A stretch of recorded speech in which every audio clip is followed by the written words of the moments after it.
오늘의 헤드라인 뉴스입니다. 엔비디아가 오픈 AI와 손잡고 140조 원 규모 데이터 센터 구축에 나섭니다. 최신 AI 칩을 투입해 10기가와트 규모 인프라를 만들고 엔비디아는 오픈 AI 지분도 확보할 전망입니다. 협력 소식에 엔비디아 주가는 3% 넘게 뛰며 사상 최고가를 기록했습니다. 이재명 대통령이 뉴욕에서 블랙록의 레리 핑크 회장을 만나 AI와 재생에너지 협력 MOU를 체결했습니다. 블랙록은 한국을 아시아 AI 수도로 만들기 위해 글로벌 자본을 연계하겠다고 밝혔습니다.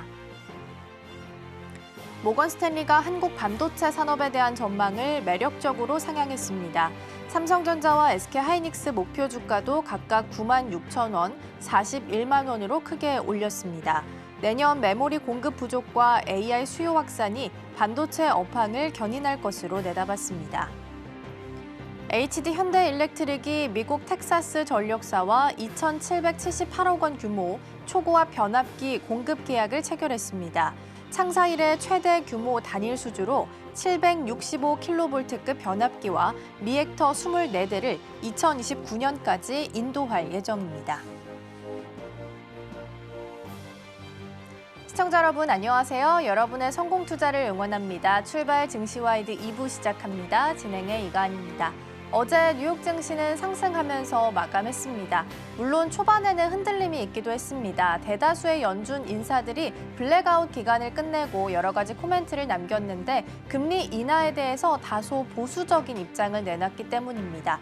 다만 이번에 같이 합류한 스티브 미란 이사만 유일하게 올해 안에 1.5%포인트 인하해야 한다라는 강력한 인하론을 내놓기도 했습니다. 시장은 아무래도 이쪽에 조금 더 반응하는 모습이었고요. 특히나 엔비디아도 한 몫을 해냈죠. 엔비디아가 오픈 AI에 투자 소식을 전했고요. 같이 데이터 센터를 건립한다고 합니다. 자, 그렇게 되면 AI 그리고 이 AI를 돌릴 때 필요한 전력원까지 아이디어 확장해서 오늘 시장에서 주가 추이 함께 지켜보도록 하겠습니다. 자, 그럼 이어서 오늘 저희가 준비한 코너 함께 소개해드리도록 하겠습니다. 오늘 첫 번째 코너로는 빅애플 스탁 준비되어 있습니다. 뉴욕 증시가 사상 최고치 부근에서 계속 움직임 나타내고 있고요. 어제는 엔비디아의 투자 소식이 큰 몫을 해내기도 했습니다. 잠시 후에 자세한 내용 짚어보겠습니다. 두 번째로는 와이드 리포트 준비되어 있습니다. 아이폰 17 시리즈가 생각보다 판매 호조를 좀 보이고 있다고 합니다. 그러다 보니까 아이폰 하면 국내 시장에서는 LG 이노텍이 바로 연결이 되죠. 오랜만에 LG 이노텍이 반등을 시현했기 때문에 리포트 통해서 투자 포인트 짚어보겠습니다. 자, 그럼 출발 증시와이드 2부 본격적으로 시작해 보도록 하겠습니다.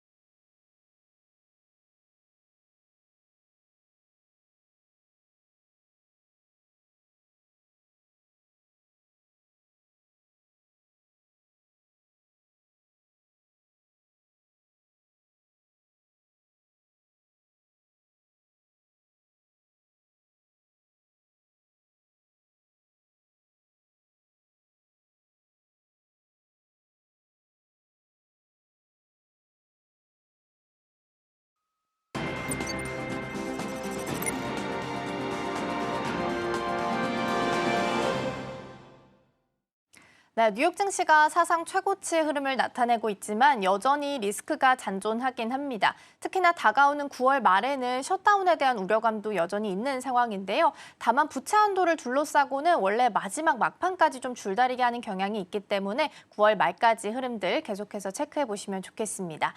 자, 오늘도 이러한 시장 속에서 여러 가지 이야기 나눠보겠습니다. 오늘 도움 말씀에는 서울경제TV 윤경철 본부장 자리해 주셨습니다. 본부장님 어서 오세요. 네, 안녕하세요.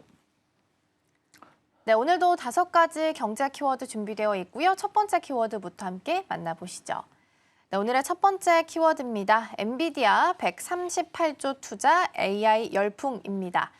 어제 뉴욕 증시를 끌어올렸던 가장 큰 배경 중에 하나가 또 엔비디아의 상승이 아니었을까 싶습니다. 오픈 AI의 투자 소식을 전했고요. 같이 데이터 센터를 짓는다는 내용인데요. 자세한 뉴스 먼저 확인해 보겠습니다. 네, 뉴욕 증시가 사실상 이제 다시 한 번 더 상승 랠리를 이어가면서 투자감의 기대감을 높였다고 할 수 있을 것 같아요.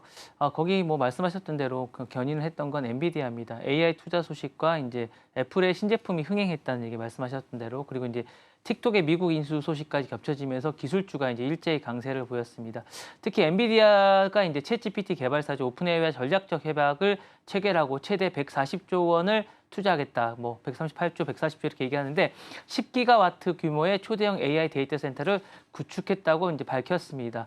이 부분에 대해서 시장이 그대로 반영을 했는데요. 다우지수는 전일보다 66.27포인트가 올랐고 그다음에 이제 S&P 500 지수도 0.44% 올랐습니다. 그리고 나스닥도 0.7%가 오르면서 전반적으로 다 상승세를 기록했고요. 이 부분에 대해서는 사상 최고치를 기록할 정도로 바짝 다가서면서 이제 많은 이슈가 됐다라고 말씀드리고 싶습니다. 이날 가장 이제 큰 관심을 받았던 종목은 아마 엔비디아가 아닐까라는 생각인데요. 주가가 전날에 비해서 3.99% 급등했습니다. 엔비디아 급등은 아무래도 오픈웨어에 손잡고 10기가와트 규모의 어쨌든 원전 10기가 수준의 전력을 사용하는 초대형 데이터 센터를 짓겠다라고 발표한 건데 최근 어쨌든 주식시장을 보면 엔비디아가 상당 부분 많이 주도하지 않을까. 왜냐면 얼마 전에도 이제 인텔에 대해서 투자하겠다고 발표한 이후에 이제 주가가 급등했었고 이번에는 이제 오픈AI가 사실 비상장 주식이긴 하지만 본인 자신이 또 이제 상장하는, 그러니까 증가하는 이런 부분을 보이고 있습니다. 엔비디아 발표는 이런 겁니다. 이제 첫 단계로 100억 달러가 투입되면 내년 하반기까지 엔비디아가 차세대 AI 칩 베라루빈을 가용할 예정이라고 합니다. 그러니까 상당히 의미가 있는 그런 게 아닌가라는 생각이 들고 젠스당 CEO는 이번 투자에 대해서 차세대 AI의 혁신의 토대가 될 것이다라고 이야기하고 있습니다. 뭐 엔비디아뿐만 아니라 애플도 상승했습니다. 생각보다 아이폰 17이 잘 팔린다는 거죠. 일주일 만에 상당한 판매량을 기록하면서 주가가 역대 최고가에 근접하고 있다고 말씀드리고 싶고요. 그다음에 소프트웨어 그룹이죠. 오라클도 틱톡 인수가 아마 대주주가 될 것 같다는 그런 이야기가 나오면서 어쨌든 합작법인에 참여한다는 소식이 전해지면서 6.3% 상승했습니다. 오라클은 이제 앞으로 틱톡의 보안 업무를 전반을 맡게 될 것 같고 트럼프 대통령은 이번 주에 이 부분에 대해서 이제 행정명령에 서명을 하게 되는데 행정명령 서명 이후에 이제 80% 정도를 미국이 전반적으로 다 가지게 되기 때문에 오라클의 역할과 조금 이따 제가 말씀드릴 때 루퍼드 머독의 역할이 어떻게 될지가 아마 향방을 많이 가를 것 같은 그런 생각이 들고요. 전반적으로 이런 요소들이 다 오늘 주가에 영향을 많이 미친 게 아닌가라는 생각이 듭니다. 네, 엔비디아의 투자 소식 덕분에 어제는 빅테크들 중심으로 해서 다시 한번 좀 힘을 확인할 수 있지 않았나 싶습니다. 특히나 테슬라도 사상 최고치였고요. 애플도 판매 호조 속에서 긍정적인 흐름을 보이면서 전반적으로 AI에 대한 수요가 여전히 탄탄함을 다시 한번 확인할 수 있었습니다.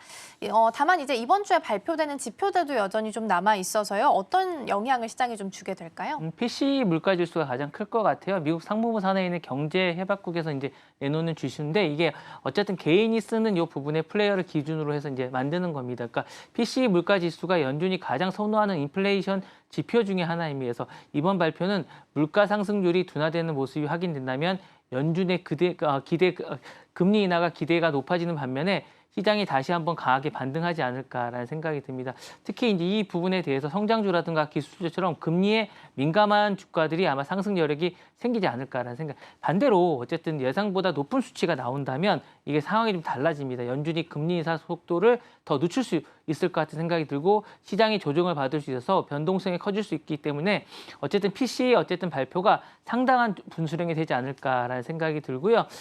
그다음에 이제 엔비디아가 계속 요즘 주도를 하고 있는데 그럼 AI 투자라든가 이런 것들이 어떤 의미를 좀 갖느냐라면 아마 아직 AI 투자에 대한 사이클이 끝나지 않았다는 강한 시그널이 아닐까라는 생각이 듭니다. 엔비디아의 투자는 어쨌든 100억 달러가 투자가 되고 내년 하반기까지 AI 칩의 베라루빈을 가동하겠다는 건데 이런 발표는 사실상 이제 단기적으로 엔비디아 주가뿐만 아니라 다른 AI 종목에도 영향을 미치고 있고 사실상 어제 많은 영향을 미쳤습니다. 그래서 장기적으로는 데이터 센터라든가 클라우드라든가 반도체 전반에도 영향을 미치고 좋은 호재가 아닐까라는 생각이 들어서 이 부분도 주목해 보셔야 될 것 같고요.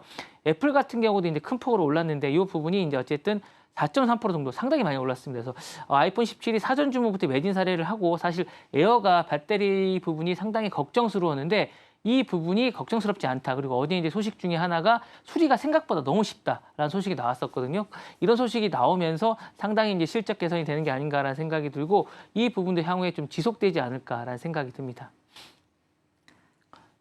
네, 어제 뉴욕 증시 전반적인 마감 상황 먼저 좀 살펴봤습니다. 사상 최고치 부근에서 움직임 나타나고 있고요. 다만 금리 인하에 대해서는 연준 위원들이 다수가 보수적인 입장을 표했다라는 부분도 함께 챙겨보시면 좋겠습니다. 자, 그럼 두 번째 키워드 넘어가 보겠습니다. 네, 오늘의 두 번째 키워드입니다. 트럼프 비자 후폭풍입니다. 어제 이제 관련 내용을 좀 짚어본 바 있죠. H-1B 비자랑 관련해서 1인당 10만 달러, 우리 돈으로 약 1억 4천만 원 정도로 대폭 증액하겠다라고 밝힌 바가 있습니다. 이에 대해서 추가적으로 나온 이야기들 좀 살펴볼 텐데요. 연간 수수료가 아니라 신청 때만 적용하는 일회성 수수료다라는 이야기가 나왔다고 합니다. 어떤 내용일까요? 원래는 이제 그 발표를 할 때는 너무나 당연하고 너무나 크게 매년 한다고 이야기를 했습니다. 그래서 이 부분을 매년 인상해서 10만 달러를 내야 되고 행정명령에 서명했다라고 얘기했고 발표 직후에도 상무장관이 이 금액은 매년 낸다고 설명을 하면서 기업과 비자의 소지자들이 상당한 파장이 좀 일었습니다. 그래서 이걸 어떻게 해야 되냐, 여행도 금지하고 다 미국에 있어라 이런 이야기까지 했을 정도인데 근데 이제 너무 반발이 심합니다. 특히 이제 빅테크들의 반발이 너무 심하다 보니까 불과 하루 만에 백악관이 진화에 나섰습니다. 캐롤라인 레비 백악관 대변인은 자신의 SNS를 통해서 이번 수수료는 연간이 아니라 신청 시 한 번만 내는 금액이다라고 이제 밝히면서 이미 또 비자를 보유하고 있거나 갱신하는 사람이거나 또 현재 해외에 머무르는 사람들은 적용되지 않는다. 라고 이야기를 했거든요. 그래서 이 부분은 상당히 이제 수정이 된 게 아닌가 반발이 있어서 이런 생각이고요.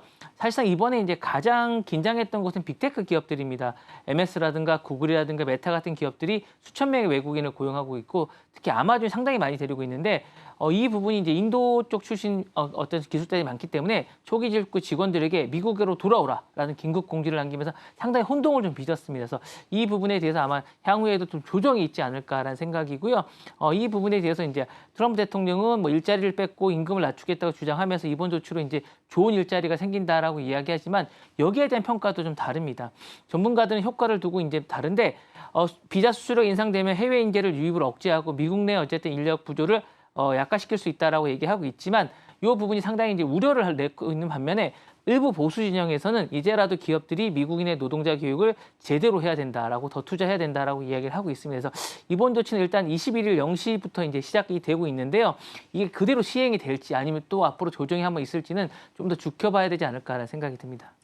네, 기존 대비해서 이번에 바뀐 그 수수료가 너무 크다 보니까 사실상 좀 당황스러울 수밖에 없지 않나 싶습니다. 일단 일회성 수수료라는 부분으로 전달을 좀 받은 것으로 보이고요. 지금 들어온 속보 먼저 확인해 보면 오늘도 삼성전자 흐름이 좀 괜찮네요. 프리마켓에서 9만 1,000원까지 나왔고요. 모건 스탠리 쪽에서도 삼성전자를 탑픽으로 어제 선정하기도 했습니다. 그동안 반도체 겨울론이라고 이야기했었던 모건 스탠리 쪽에서도 매수로 돌아선 상태이기 때문에 삼성전자 룸이 조금 더 열려 있을지 보시면 좋겠고요. 어느덧 9만 1,000원 선까지 올라와 있습니다.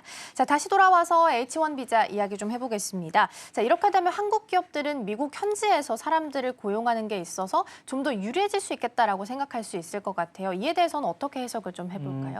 일단 이걸 먼저 얘기하기 전에 약간 긍정적인 효과부터 좀 짚어볼 필요가 있을 것 같아요. 기업들이 이제 그동안 약간 무분별하게 외국인을 채용하기보다는 이제 그런 방법들이 없어지지 않을까라는 생각이 들고 미국 내 인재를 양성할 수 있을 것 같은 생각이 듭니다. 왜냐하면 손쉽게 외국 사람들을 데려오다 보니까 양성이나 이런 부분이 없었고 일자리도 상당히 이제 미국인들에게 약한 부분이 있었는데 이 부분을 이제 유인할 수 있는 결과가 있고 결과적으로 이제 미국의 스템 전공자들이 고용 기회가 확대되지 않을까라는 생각이 듭니다. 물론 반대 시각도 있습니다. 그러니까 비용이 커져서 스타트업이나 중견 기업들이 신규 어쨌든 채용을 줄이고 인재들이 미국 대신에 캐나다나 이제 유럽 같은 국가를 선택할 가능성이 상당히 높습니다. 최근에 이제 중국이 이런 방법을 많이 택하고 있는데 IT나 이제 인도라든가 중국이 이제 IT 인재들이 많은데 이런 부분들이 아마 그쪽으로 많이 이동할 가능성이 있으면서 글로벌 이제 어쨌든 IT 생태계에서 미국의 경쟁력이 떨어지지 않을까라는 생각이 듭니다. 그래서 이런 양비론이 좀 있기 때문에 이 생각은 좀 아마 공통적으로 가져야 되지 않을까라는 생각이 들고 다만 한국 기업들은 여기서 어떻게 대응을 해야 될지라는 생각이 좀 있는데 신규 H1B 비자가 사실상 부담이 됩니다. 10만 달러 적지 않은 금액이거든요. 그래서 이 부분이 부담이 되기 때문에 L1 주재원 비자를 활용할 가능성이 상당히 높고 원격으로 이제 근무할 가능성도 있고 그다음에 한국 R&D 센터를 확대하면서 미국보다는 이쪽에서 확대할 가능성이 상당히 높습니다. 그래서 오히려 국내에 더 발전되는 그런 모습을 보일 수 있는 그런 계기가 되지 않을까라는 생각이 들어서 오히려 이게 이번 그 계기를 해서 한국에 좀 더 투자를 많이 하고 개발할 수 있는 그런 여지를 남겨둘 수 있는 게 좀 있지 않을까라는 생각이 듭니다. 그래서 현지 스타트업 인수나 파트너십을 하기보다는 좀 더 많은 투자가 한국에 이루어지지 않을까라는 생각이 듭니다.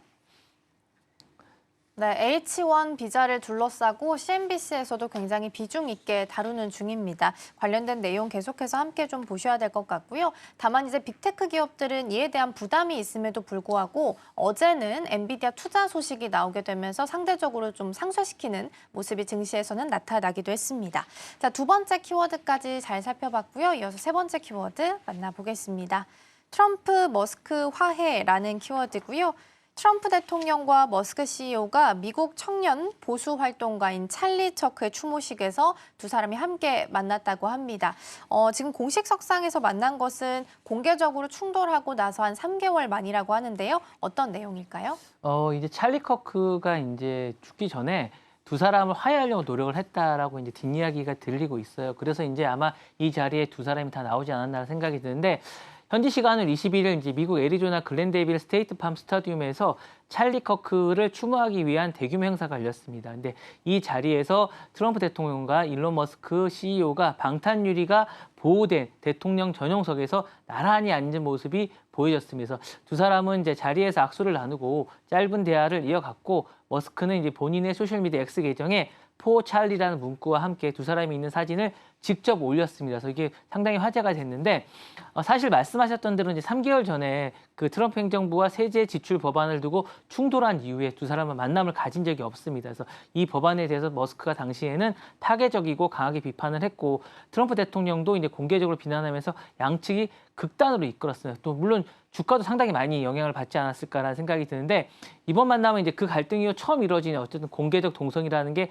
상당한 의미가 있고 이건 어쨌든 관계 회복이라든가 이런 회복의 신호가 아닐까라는 생각이 듭니다. 그래서 단순한 만남이 아니라 그러니까 본인이 사진을 올렸기 때문에 일론 머스크 CEO가 이 부분은 보수층 지지층에게 함께하겠다 앞으로 자신이 뭐 새로운 당을 만들거나 이런 것보다는 함께하겠다는 뜻을 메시지를 전달하는 의도가 좀 있을 것 같고 다만 아직 뭐 공동 성명이라든가 정책 협력에 대한 비전이 없기 때문에 이게 완전히 해소됐다라고는 보기 좀 힘들 것 같습니다. 그래서 이번 만남이 봉합의 첫 단계로 봐야 되지 않을까 그리고 상징적인 제스처라는 의미에서 상당히 의미 있는 만남이 아닌가라는 생각이 듭니다. 네, 어떻게 보면 봉합을 위한 첫 단계였을 수도 있겠다라는 말씀을 좀 주셨습니다. 사실 이 두 사람의 만남이 만남으로 끝이 나는 건 아닐 텐데요. 이 추모식에서의 만남이 보수 지지층 결집에 있어서도 항상 좀 도움이 될 수 있을까요? 그럼요. 이렇게 상당히 도움이 많이 될 것 같습니다. 상징적인 효과가 좀 있죠. 일단은 상징적인 통합 프레임입니다. 그러니까 갈등 이후에 처음 만났다. 분열보다 단합의 이미지 그리고 추모라는 감정적 매력이 결속이 되면서 증폭을 시켰고요. 그다음에 이제 가장 중요한 게 두 사람에게 서로가 부족한 점을 메꿔줄 수 있다는 게 이제 시너지가 난다는 점이죠. 청년 보수 네트워크가 재가동됐다는 겁니다. 커크가 이끌어왔던 이 부분에서 상당히 많은 부분이 추모식을 이제 계기로 재점화됐고 어쨌든 MZ세대에게 인기가 있는 일론 머스크 CEO가 나타났다는 건 아마 트럼프 대통령의 큰 힘이 될 것 같고 그다음에 이제 세 번째로는 의제 재프레이밍입니다. 어쨌든 추모 언어로 검열 보안이라든가 이런 보수 핵심을 재포장해서 어쨌든 이 부분에 힘을 갖고 있는 거고요. 다만 이제 지속성은 두 사람이 후속 공동 메시지를 어떻게 내느냐가 관건이 아닐까라는 생각이 듭니다. 네, 보수 진영층의 결집에 있어서 도움이 될 수 있겠다라는 말씀 정리해 주셨습니다. 자, 그럼 넘어가서 네 번째 키워드 만나보겠습니다. 네, 오늘의 네 번째 키워드입니다. 머독 틱톡 주인 되나라는 키워드이고요. 틱톡의 미국 내 사업권의 인수에 참여할 미국 투자자로 언론 재벌인 루퍼트 머독 등이 거론이 된 상태입니다. 머독의 이름이 이렇게 갑작스럽게 거론된 이유가 무엇일까요? 사실 상당히 친합니다. 어쨌든 폭스뉴스를 갖고 있기 때문에 상당히 친하기 때문에 언제 한번은 등장하지 않을까라는 생각이 들었는데 트럼프 대통령이 폭스뉴스와 인터뷰에서 틱톡 미국 사업권 인수에 참여할 미국인 투자자를 언급했습니다. 그래서 루퍼드 머독과 그의 아들인 라클란 머독의 이름을 거론했거든요. 그래서 상당히 이 부분은 거론했다는 자체가 상당히 많은 부분에 발전이 있는 게 아닌가라는 생각이 들면서 이 부분이 어쨌든 이게 또 오라클 창업자인 뭐 레리 앨리슨이라든가 데일 테크놀로지 CEO 마이클 델도 참여 중이라고 얘기를 했습니다. 어쨌든 보수 진영의 어쨌든 투자자들이 상당히 많이 참여할 것이라고 이야기를 했는데 특히 루퍼드 머독은 지금 언론사를 갖고 있다는 점에서 상당히 주목을 좀 받고 있습니다. 그래서 트럼프 행정부는 틱톡은 틱톡의 이제 본사인 바이트댄스, 그러니까 중국에 있는 본사 바이트댄스가 미국 사용자의 데이터 접근에 대해서 이 가능성을 국가 안보로 이제 생각하고 있고요. 이 부분을 어쨌든 틱톡 투자자 중에 이거를 인수해야 되고 대주주 부분을 차지해야 된다라고 지금 이야기를 하고 있습니다. 그래서 이 부분은 잠재적 투자자로 이제 모독을 했는데 뉴스를 갖고 있다는 점에서 상당히 의미가 있지 않을까라는 생각이 했습니다. 그래서 투자자 그룹에 모독이 들어갔다는 건 뉴스와 함께 시너지를 낼 수 있다는 상당한 의미를 좀 부여하고 있는 것 같고요. 사실 루퍼드 머독은 미국 보수 언론의 상징적인 인물이라고 할 수 있을 것 같아요. 폭스뉴스를 포함해서 뉴스코프 계열의 미디어를 상당수 보유하고 있고 공화당과 이제 긴밀한 어쨌든 관계를 맺어오고 있기 때문에 머독 일가가 이제 틱톡 인수에 참여하면 단순한 금융 투자 이상의 정치적 상징성을 가지지 않을까라는 생각이 들어서 이제 의미가 있을 것 같고 먼저 여론적인 측면에서 이제 보수 진영의 지지를 이끌어낼 수 있을 것 같습니다. 그래서 틱톡은 젊은 세대에게 영향이 큰 플랫폼이기 때문에 콘텐츠 관리라든가 알고리즘 보수 진영의 불만을 일부분 해소할 가능성이 있고 사실 이제 이 부분에 대해서 젊은 층에게 민주당에게 뒤지고 있다라는 의미가 상당히 강하고 메타라든가 스냅이라든가 이런 부분에서 상당히 이제 SNS에 뒤지고 있었는데 틱톡을 가져옴으로써 상당히 이제 의미를 부여하지 않을까라는 생각이 좀 들고요. 두 번째로는 사업적인 측면에서 큰 의미가 있을 것 같습니다. 이제 머독 계열사는 디지털 플랫폼에서 영향을 강화하려고 하고 있고 틱톡 같은 이런 SNS 매체를 갖고 싶어 했는데 이번에 아마 합치게 되면 상당한 시너지를 내지 않을까라는 생각이 들어서 트럼프 대통령이 이제 이 부분을 직접 언급한 것은 단순한 경제 논리가 아니라 어쨌든 정치적, 안보적 성향에서 보수 쪽에서 상당한 의미를 갖는다는 걸 합쳐서 이야기한 게 아닌가라는 생각이 듭니다. 네, 틱톡은 워낙 또 미중 무역 갈등에 있어서도 핵심 키워드 중 하나였기 때문에 내용들 계속해서 좀 보셔야겠죠. 이렇게 대형 투자자들이 틱톡 인수전에 몰리고 있는 상황인데요. 경쟁 플랫폼들에게는 어떤 영향을 줄 수 있을까요? 어쨌든 상당한 의미가 좀 있을 것 같고 경쟁 쪽에서도 상당한 좀 약간 의미심장함을 던질 수 있을 것 같아요. 이게 어쨌든 경쟁 플랫폼에서 가장 큰 변수가 규제 리스크입니다. 그래서 규제 리스크 해소를 해야 되는데 틱톡이 미국 투자자 소유로 바뀌면 광고주들이 안심하고 투자할 수 있고 크리에이티브 다시 유입될 가능성이 상당히 높습니다. 그래서 이 부분이 있기 때문에 메타의 릴스라든가 유튜브의 쇼츠라든가 틱톡의 빈자리를 노리고 있었지만 이런 것들이 이제 못하게 될 가능성이 있기 때문에 이제 틱톡이 다시 안정세를 찾으면 성장 속도가 둔화될 수 있습니다. 경쟁사들이. 이걸 유념해서 투자를 하셔야 될 것 같고요. 결국 광고 시장의 점유율을 경쟁해서 메타 유튜브는 더 치열한 방어전을 해야 되고 경쟁을 해야 되지 않을까라는 생각이 좀 있습니다. 그리고 이 부분이 이제 표현의 자유 문제가 조금 있을 수는 있습니다. 이 부분도 아마 유념하셔야 될 것 같은데 머돌과 같은 이제 미디어 재벌의 플랫폼을 소유하게 되면 콘텐츠 노출이나 알고리즘이 특정 정치 성향에 반영될 가능성은 조금 있습니다. 왜냐하면 이게 보수 진영이기 때문에 결국 이제 보수 진영에서 환영받을 수 있지만 반대 진영에는 검열 논란이 커지기 때문에 결국 플랫폼의 어떤 중립성에 대한 논쟁이 다시 뜨거워지고 미국 의회에서 이 부분에 대한 규제 법안이 또 빨라질 수 있기 때문에 이 부분도 유명하셔서 아마 투자를 하셔야 되지 않을까라는 생각이 듭니다. 네, 틱톡 인수전과 관련된 키워드까지 잘 살펴봤고요. 이어서 마지막 키워드 만나보겠습니다. 네, 오늘의 마지막 키워드입니다. 이재명 외환 위기 재현 경고이고요. 한미 이제 관세 협상이 여전히 좀 교착 상태에 있는 상황이죠. 그리고 추가적으로 통화 스와프 없이 미국이 요구하는 방식으로 3,500억 달러를 인출해서 전액 현금으로 투자하게 된다면 한국은 그 IMF 당시가 재현될 것이다라는 경고의 메시지를 내놨다고 합니다. 이 발언이 의미하는 바는 어떤 부분들이 있을까요? 어쨌든 문제의 핵심은 이런 것 같아요. 트럼프 대통령, 이재명 대통령이 어쨌든 로이터와의 인터뷰에서 한미 간의 투자 문제를 가능한 빨리 해결하는 것이 목표다. 일단 하겠다는 거죠. 다만 투자 방식에 대한 상호적 타당성이 보장이 필요하고 양국이 윈윈할 수 있는 방법을 강구할 필요가 있다라고 생각하고 있는 것 같습니다. 그래서 문제의 핵심은 말씀하셨던 대로 3,500억 달러 규모의 한국의 대미 투자 금액입니다. 이걸 이제 미국 측이 현금 일시 인출 방식으로 투자를 요구하고 있지만 사실 외환보 요구가 상당히 이제 취약한 우리나라 입장에서는 스와프가 돼 있는 어쨌든 일본하고 좀 다른 상황인 것 같습니다. 이 경우에 어쨌든 대규모 달러 유출이 발생해서 한국의 금융시장과 같은 환율에 부담을 줄 수 있다라는 이제 게 입장이고요.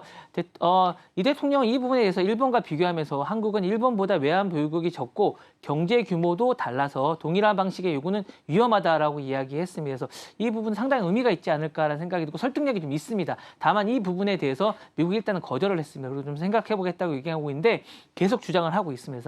이번 발언은 어떤 협상 전략의 일환으로 볼 수도 있습니다. 왜냐하면 단순히 이제 스와프에 대한 부분을 어쨌든 노를 했기 때문에 이 부분에 대해서 이제 향후에 협상을 좀 더 유리한 고지를 가지기 위해서 대통령이 미국을 떠나기 전에 다시 한번 인터뷰를 한 게 아닌가라는 생각이 들고요. 한국이 미국 요구를 전면 수용한 것이 아니라 투자 방식에 대해서 현실성 있게 그리고 어쨌든 안정성 있게 보장받다는 메시지를 정확하게 전달한 게 아닌가라는 생각이 듭니다. 그래서 서명을 아직 하지 않았는데 이 부분을 받고 나서 서명을 하겠다는 의지가 좀 있는 것 같고요. 특히 이제 통화 스와프 없이 전액 현금으로 투자 시 외환 시장이 흔들릴 수 있고 환율 급등이라든가 금리 상승이라든가 1997년 어쨌든 외환 위기의 트라우마가 재현될 수 있다라는 부분을 다시 한 번 더 경고한 게 아닌가라는 생각이 듭니다. 이렇게 되면 또 우리는 전혀 3,500달러뿐만 아니라 3,500억 달러뿐만 아니라 그 밑으로도 못 줄 수 있는 그런 상황이 발생하기 때문에 이 부분을 상당히 의미한 것이고 또 다른 건 있습니다. 국내 정치적에게 국민들에게 어쨌든 경제 안정이 최우선이라는 신호를 보면서 불필요한 어쨌든 불안 심리를 잠재우는 효과도 노린 게 아닌가라는 생각이 듭니다.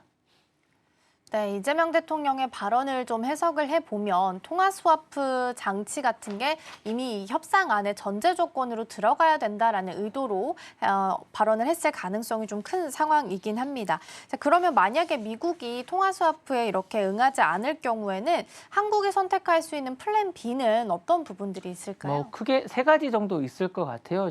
이 부분이 이루어졌으면 좋겠고 아니면 대안이 나오거나 금액을 낮추거나 이제 여러 가지가 있는데 투자 분할 집행입니다. 일단 가장 합리적이라고 생각을 하는데 3년에서 5년에 걸쳐 단계적으로 투자를 하는 거죠. 환율에 이제 충격을 완화할 수 있는데 지금의 어쨌든 조건은 이런 겁니다. 미국이 원할 때 원하는 금액을 가져와라. 이게 이제 미국의 주장이기 때문에 이것과 달리 이제 주장을 할 때 이제 조건을 할 때 3년에서 5년에서 걸쳐서 단계적으로 투자하겠다. 환율에 지장을 주지 않는 범위 내에서 그것도 이제 시기도 우리가 정하겠다라는 게 좀 필요하지 않을까라는 생각이 들고 둘째는 지분 현물 투자 방식의 이제 확대입니다. 현금이 아니라 현금 유치 대신에 생산 설비라든가 기술 이전이라든가 이런 것들을 달러로 환산을 하는 거죠. 그렇게 해서 이제 지급하면 3,500억 달러의 부분이 상당히 줄어들지 않을까라는 생각이고 마지막으로는 다자간 금융 안정망 확보라고 할 수 있을 것 같아요. EU라든가 일본 같은 통화 스와프 라인을 확대하고 필요시 IMF에게 어쨌든 예방적 신용 공여를 통해서 검토해 보면서 이제 자원을 가져오는 게 달러를 가져오는 방식이 있지 않을까라는 생각인데 요 세 가지들도 어쨌든 미국이 받아들여야 되기 때문에 요 부분을 계속 협의를 해 나가면서 아마 방법을 찾지 않을까라는 생각이 듭니다. 네, 한국이 선택할 수 있는 플랜 B에 대한 내용까지 좀 살펴봤고요. 이재명 대통령은 현지 시간으로 24일에는 유엔 안보리 공개 토의를 진행할 예정이고 현지 시간으로 25일에는 그리고 월가에 있는 금융계 인사들과 한국 기업들과 만나가지고 한국경제 설명회 투자 서밋 행사를 개최한다고 하니까 이 일정들까지 같이 참고해 보시면 좋겠습니다. 자, 이렇게 해서 5가지 경제 키워드 잘 살펴봤고요. 본부장님과는 여기서 인사 나누겠습니다. 오늘 말씀 고맙습니다. 감사합니다.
증권가들이 바라보는 종목에 대한 시선들 함께 살펴보겠습니다. 와이드 리포트 시간입니다. 그럼 오늘 첫 번째 리포트부터 함께 살펴보도록 하겠습니다. 오늘 IM증권의 리포트를 제가 가지고 왔는데요. 제목을 살펴보시면 하나씩 풀리는 매듭입니다. 사실 이제 주인공이 바로 LG이노텍입니다. IM증권은 LG이노텍이 내년에는 5년 만에 영업이익이 늘어날 가능성이 있다라고 제시를 하고 있습니다. 최근 몇 년 동안 이익이 줄거나 또 정체돼 있었기 때문에 5년 만에 반등한다라는 점에서 시장이 주목을 하고 있습니다. 그렇다면 IM증권이 어떤 부분에서 이렇게 주목을 하고 있는지 그 배경들 하나씩 살펴보겠습니다. 일단 첫 번째 이유로는 아이폰 17 시리즈의 판매가 생각보다 호조세를 보이고 있다는 겁니다. 원래 시장에서는 이번 모델이 전작과 비슷하거나 혹은 오히려 부진할 것이다라는 전망들이 많았습니다. 특히나 기본 모델 같은 경우에는 힘을 쓰기 어렵다라는 시각들도 일부 있었는데요. 하지만 결과는 달랐습니다. 지금 출시 직후부터 기본 모델에 대한 수요가 굉장히 탄탄한 모습을 보여주고 있습니다. 그래서 애플 측에서도 지금 예상보다 아이폰 17의 수요가 높기 때문에 생산량을 더 늘리기 위해서 협력 업체들에게 요청한 상태입니다. 이렇게 아이폰 17에 대한 수요가 높아진 데는 크게 두 가지 요인이 있습니다. 하나는 120Hz 주사율 지원으로 화면 전환이 훨씬 부드러워졌고요. 또 다른 하나는 기본 저장 용량이 128GB에서 256GB로 늘어나게 됐습니다. 그래서 소비자 입장에서는 추가적으로 돈을 더 내지 않고도 체감적인 성능이 좋아졌기 때문에 반응이 빠르게 나타났습니다. 이렇게 애플의 판매 성과가 좋아지게 된다면 부품을 공급하는 LG이노텍의 실적 개선 기대로까지 이어지게 되겠죠. 다음 두 번째 요인 살펴보겠습니다. 이 두 번째로는 카메라 기술 변화가 꼽히고 있습니다. 사실 지난 3년간 이 아이폰 카메라는 화소수를 계속해서 올렸습니다. 12메가픽셀에서 48메가픽셀까지 올라가면서 이미지 센서 가격도 많이 뛰었는데요. 그런데 문제는 이 추가 비용을 LG이노텍이 모듈 가격에 다 반영하지는 못했습니다. 다음 장 넘겨서 함께 살펴보시죠. 네, 지금 보이시는 이 그래프는 LG이노텍이 광학솔루션 매출 대비해서 원재료의 비중을 나타낸 그래프입니다. 그런데 매출 안에서 살펴보시면요. 아래쪽에 있는 이 진한 파란색 부분이 바로 이미지 센서 비중입니다. 그런데 2022년부터 기점으로 해서 이미지 센서의 비중이 지금 30% 이상씩 계속해서 차지하고 있는 모습을 보일 수가 있습니다. 그렇기 때문에 이미지 센서 원가에 대한 부담이 점차 커졌음을 확인할 수 있는 그래프가 되겠습니다. 결국에는 이런 원가 부담을 모듈 가격에 반영을 하지 못하게 되면서 결국에는 LG이노텍의 그런 수익성이 악화가 됐는데요. 그런데 내년에는 상황이 달라지게 됩니다. 다음 장 넘겨주시죠. 네, 일단 아이폰 이 카메라에 메인 카메라에 가변 조리개가 들어갈 전망입니다. 지금 가변 조리개 같은 경우에는 빛의 양을 자동으로 조절해주는 장치다라고 생각하시면 되는데요. 쉽게 말해서 사진을 찍을 때 낮에는 빛을 줄이고 또 밤에는 빛을 더 받아들이도록 조절해주는 기술을 말합니다. 이 부품이 새롭게 탑재가 된다면 카메라 모듈 조립 과정이 더 정교해지고 한층 더 복잡해지게 됩니다.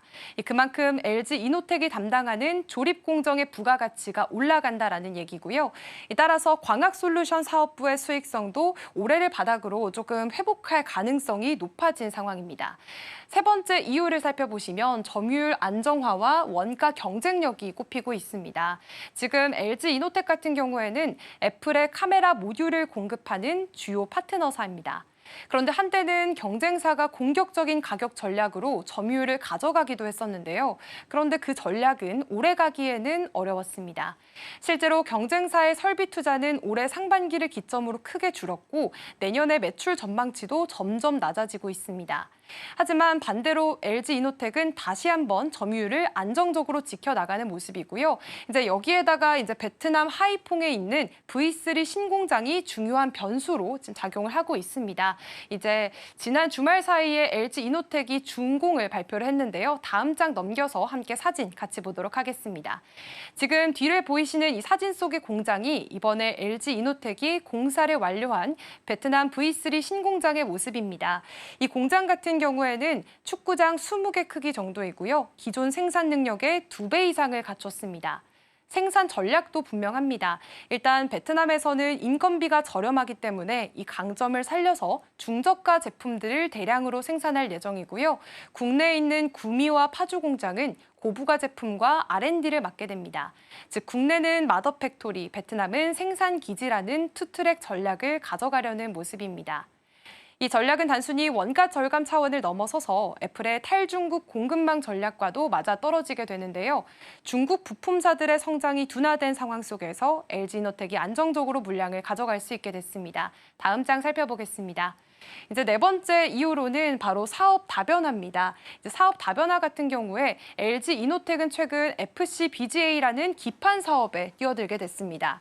이 FC-BGA라고 한다면 서버나 고성능 반도체에 들어가는 최상위급 기판을 말하는데요. LG이노텍은 이 분야에서 아직까지는 후발주자이기 때문에 당장 큰 성과를 내기는 어렵습니다. 하지만 기존에 쓰던 BT 기판을 한 단계 업그레이드해서 ABF 기판으로 바꾸게 되고요. 또 지금은 새로운 고객사 확보에도 나서고 있는 모습입니다. 이런 과정들이 쌓이게 된다면 2026년부터는 실제로 매출에 기여하기 시작할 것이다라고 증권사는 전망을 하고 있습니다.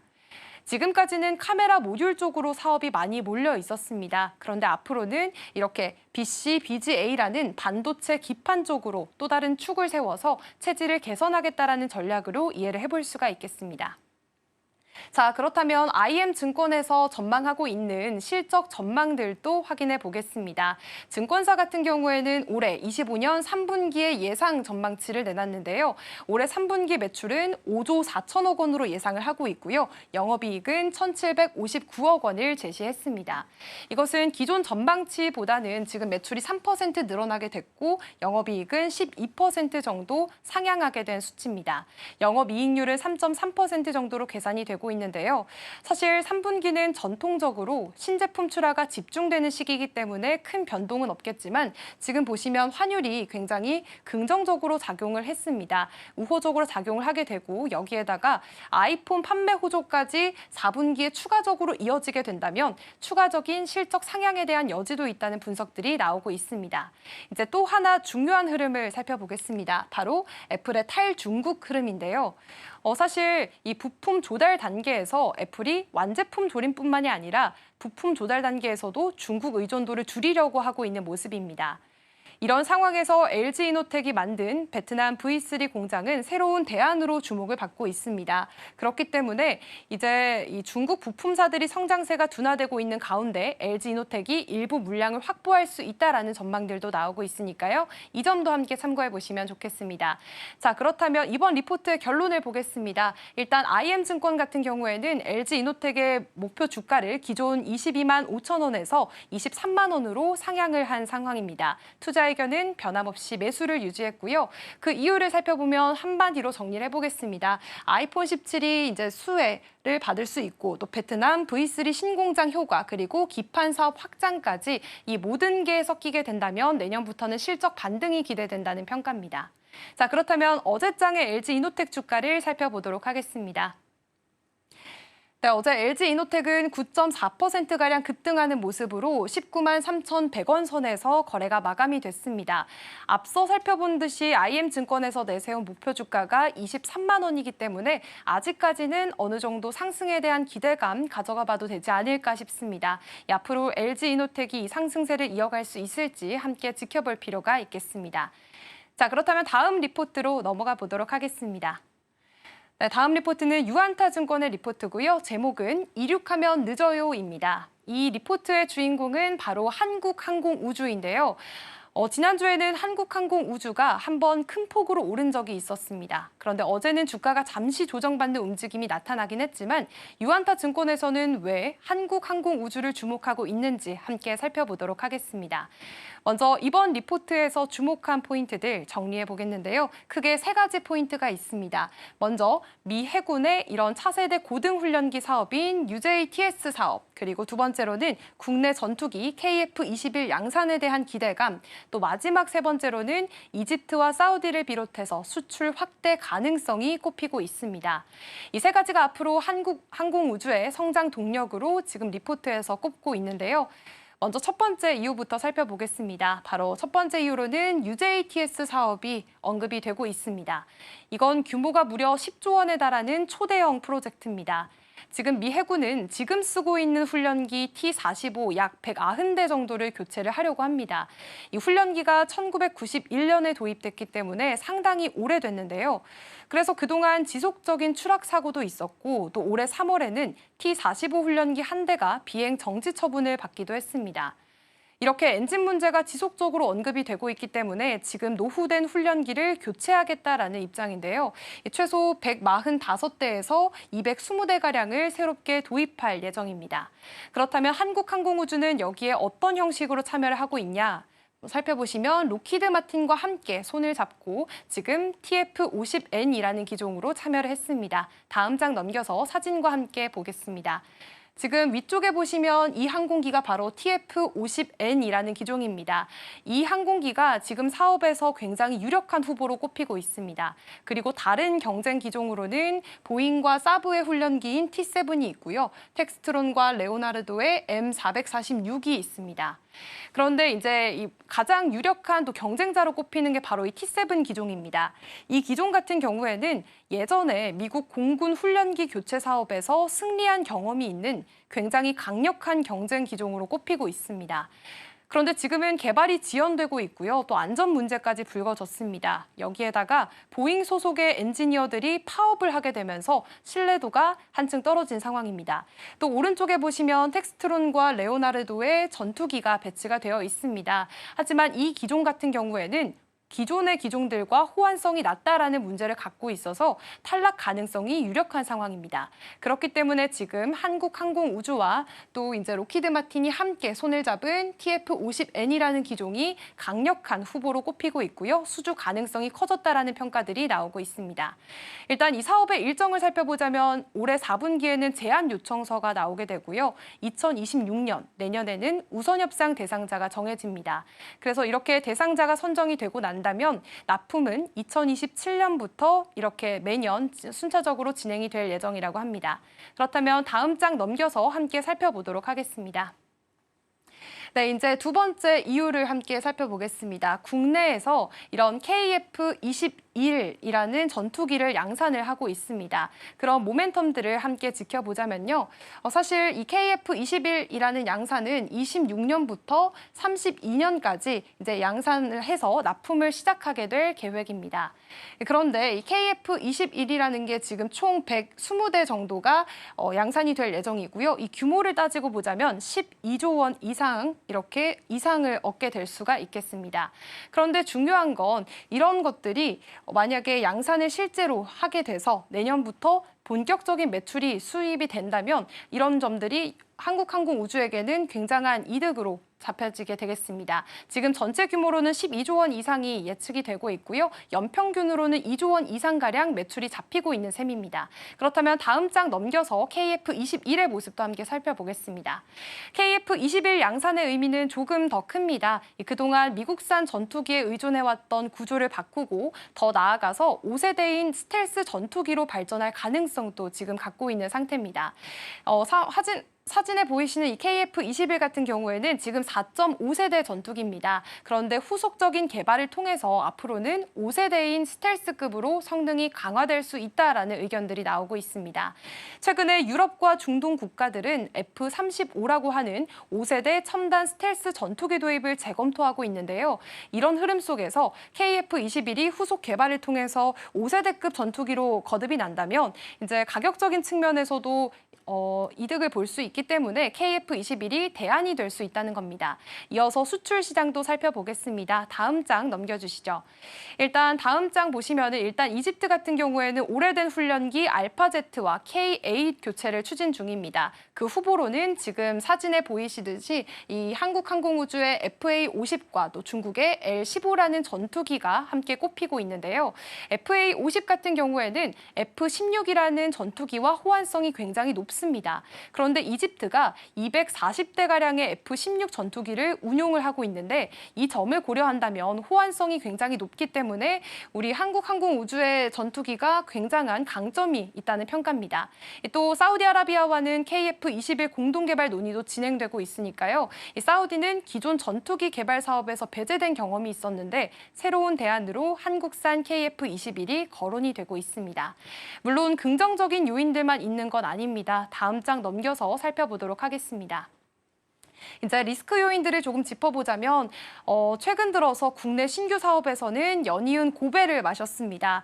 전자전기 사업 같은 경우 또 블랙호크 개량 사업에서 이미 패배를 한 상태고요. 또 KF-21 개발비 분담금 문제에서는 처음에 사업을 시작했을 때 한국이 60%, 인도네시아가 20%, 나머지 20%는 한국항공우주가 부담을 하기로 했는데 지금 인도네시아가 자국의 재정난을 이유로 들면서 분담금을 제대로 내지 않았습니다. 그래서 한국항공우주가 이 수천억 원의 부담을 지게 된 상황이고요. 그렇기 때문에 단기적으로 봤을 때는 재무적인 부담이 여전히 존재를 하고 있습니다. 유한타증권이 제시한 실적도 함께 살펴보겠습니다. 지금 3분기 예상 실적 전망인데요. 매출은 9,203억 원, 그리고 영업이익은 587억 원이 예상이 되고 있습니다. 시장 기대치보다는 낮은 그런 예상치를 내놓고 있는데 그 이유가 있습니다. 원래는 9월에 납품 예정이었던 LAH 헬기 7대가 10월로 미뤄지게 됐고요. 일시적인 요인일 뿐 연간 납품 일정은 정상적으로 진행이 됩니다. 그리고 연간으로도 살펴보겠습니다. 연간으로는 매출이 4조 893억 원, 영업이익은 3,095억 원으로 예상이 되고 있습니다. 그래도 연간으로 바라본다면 작년보다 매출은 12.5%, 그리고 영업이익은 28.6% 늘어나게 되는 겁니다. 이제 몇 가지 체크 포인트를 짚어보도록 하겠습니다. 그렇다면 향후에 이런 UJTS 사업에서 과연 한국항공우주가 수주를 따낼 수 있을 것인지 여부 체크를 해보셔야 될 것 같고요. 그리고 KF-21이 내년부터는 본격적으로 양산에 들어가게 됩니다. 그러니까 이 양산과 관련한 일정들, 그리고 앞서 말씀드린 대로 KF-21이 성능 개선을 통해서 과연 5세대급 스텔스 전투기화가 될 수 있을지도 지켜보셔야겠습니다. 마지막으로는 이집트와 사우디 쪽에서도 수출 계약이 추가적으로 성사가 될 수 있을지 이 점까지도 한번 확인을 해보시면 좋겠습니다. 자, 이제 리포트가 제시한 결론을 살펴보겠습니다. 지금 유한타증권은 한국항공우주에 대해서 매수는 유지 의견을 내놨고요. 또 목표 주가는 13만 5천 원으로 상향한 모습입니다. 그렇다면 어제장의 주가 흐름 함께 살펴보도록 하겠습니다. 네, 어제 한국항공우주는 3%가량 넘게 빠지게 되면서 10만 6,500원 선에서 거래를 마쳤습니다. 목표 주가 13만 원과 비교를 한다면 아직까지는 상승 여력이 남아있는 상태고요. 앞서 살펴봤던 성장 동력들이 분명히 있긴 하지만 또 국내 신규 사업에서 연이은 실패를 했고 또 재무적인 부담은 투자 판단에서 꼭 고려해야 할 부분으로 꼽히고 있습니다.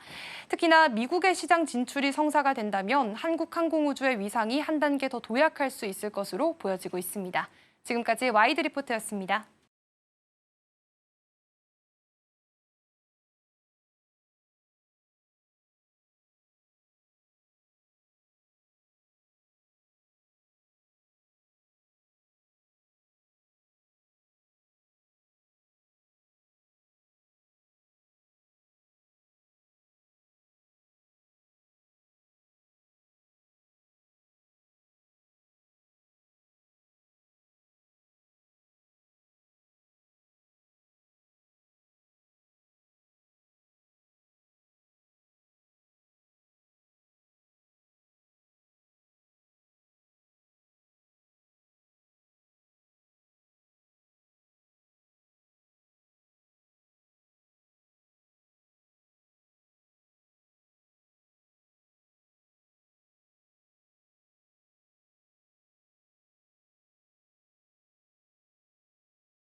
네, 개장까지 11분 남은 시점 스탁포인트 시작하겠습니다. SCB 이민 전문가와 함께합니다. 어서 오세요. 네, 안녕하세요.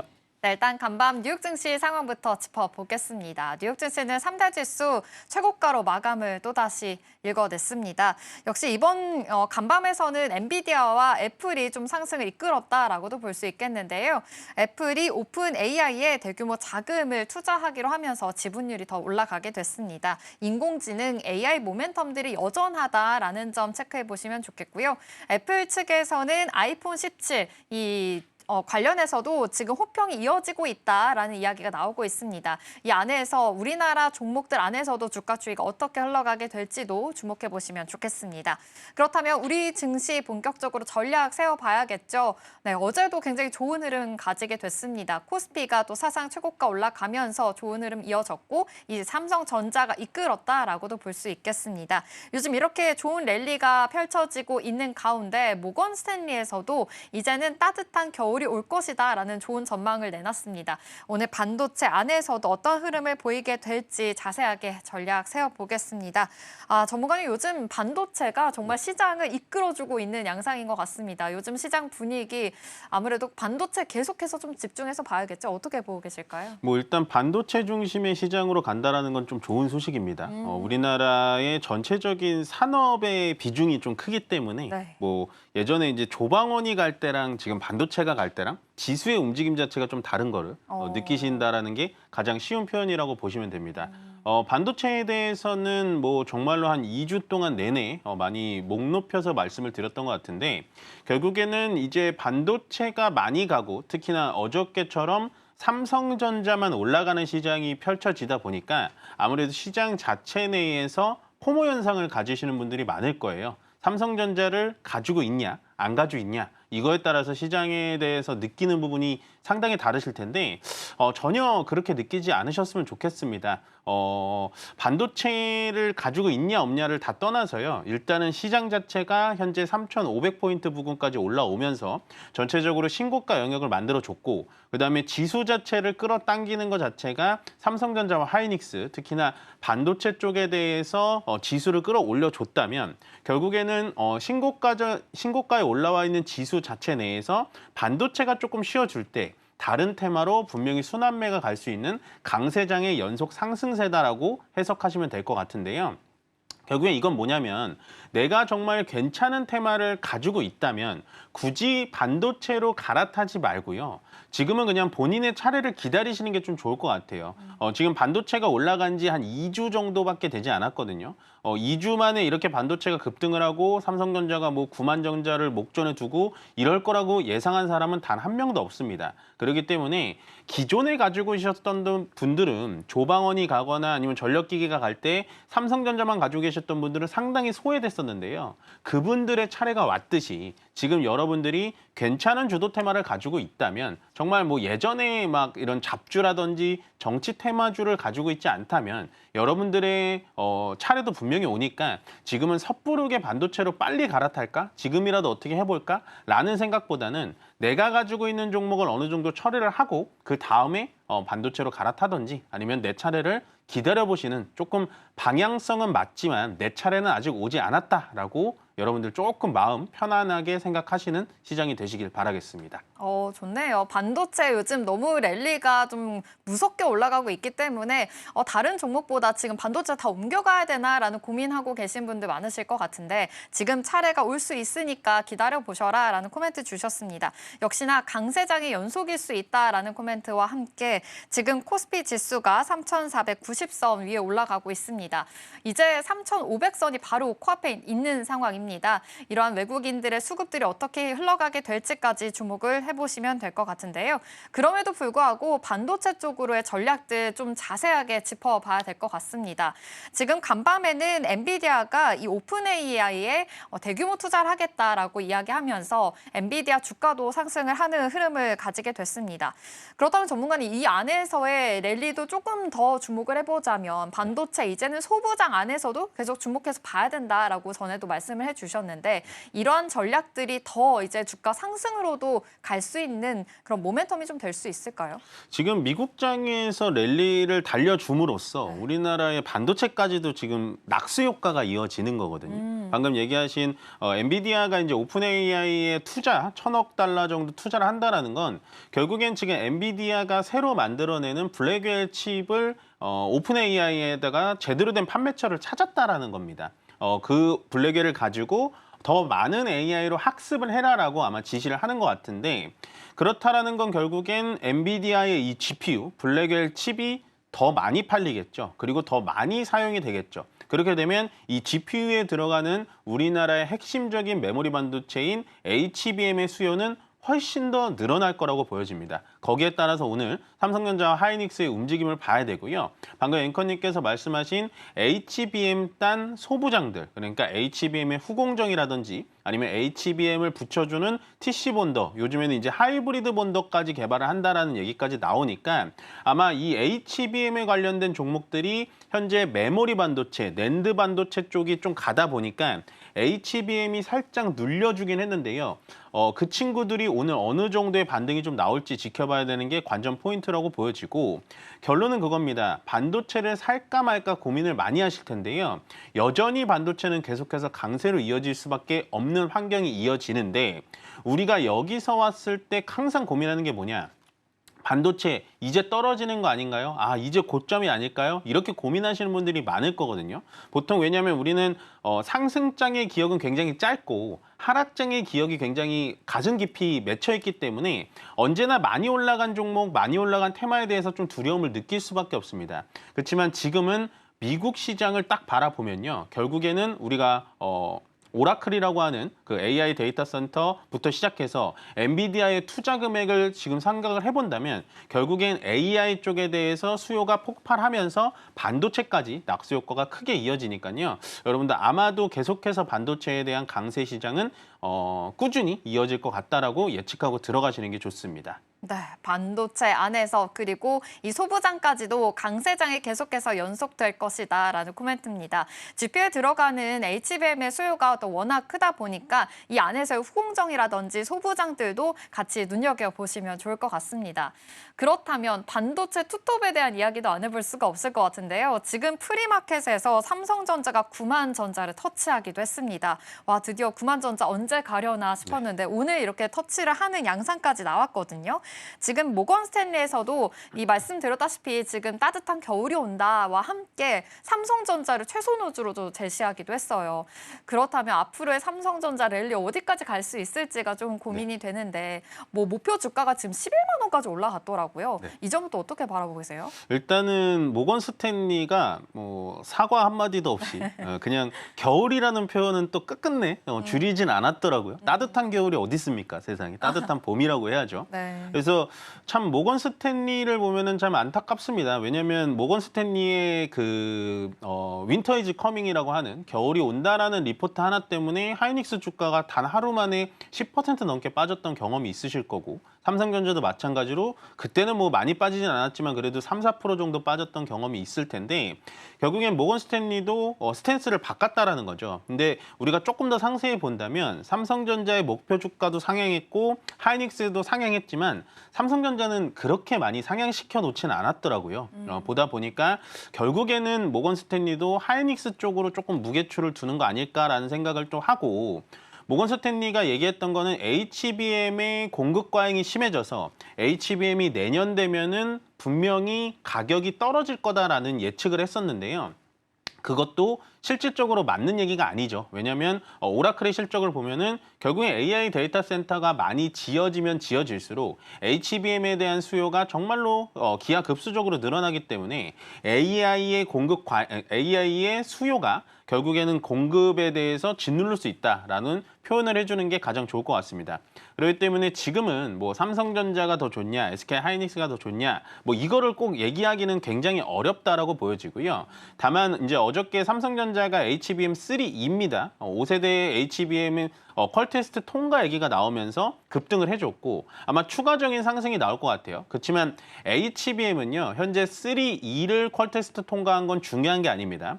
6세대인 HBM4 당연히 지금 하이닉스는 이미 퀄테스트 통과해서 아마 루빈 칩에 HBM4가 탑재되는 걸로 나와 있기 때문에요. 앞으로 삼성전자의 HBM4 소식까지 들려온다면 정말 말 그대로 우리가 얘기했었던 9만 전자를 넘어서 10만 전자까지 갈 수 있다라고 보여지고요.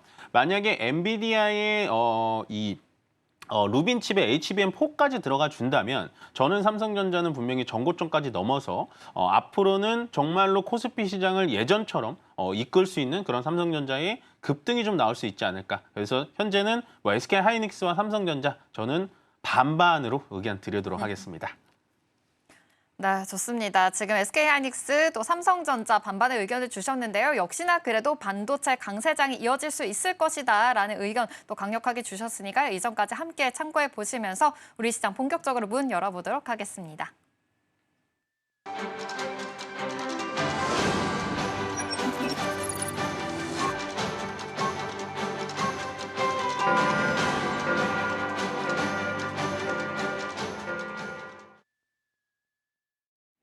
네, 9월 23일 화요일입니다. 일단 간밤 뉴욕 증시는 3대 지수 상승으로 마감했고 사상 최고치를 찍게 됐습니다. 역시나 AI 낙관론이 계속해서 이어지고 있는 상황인데요. 또 간밤에는 엔비디아가 오픈 AI에 지분을 투자하겠다라는 이야기와 함께 이 대규모 자금 1,000억 달러 투자 이야기 함께 있었습니다. 역시나 AI 테마 쪽으로도 계속해서 불이 지펴진 상황이고요. AI 모멘텀까지 여전히 이어지고 있다라는 점 확인해 보시면 좋겠습니다. 애플 또한 아이폰 17에 대한 호평이 이어지고 있고요. 이 브랜드 값어치가 계속 유지가 되고 있다라는 점까지 포착해 보시면서 주가 추이들 살펴보시면 좋겠습니다. 그렇다면 우리 시장의 분위기는 어떻게 출발했는지 살펴보겠습니다.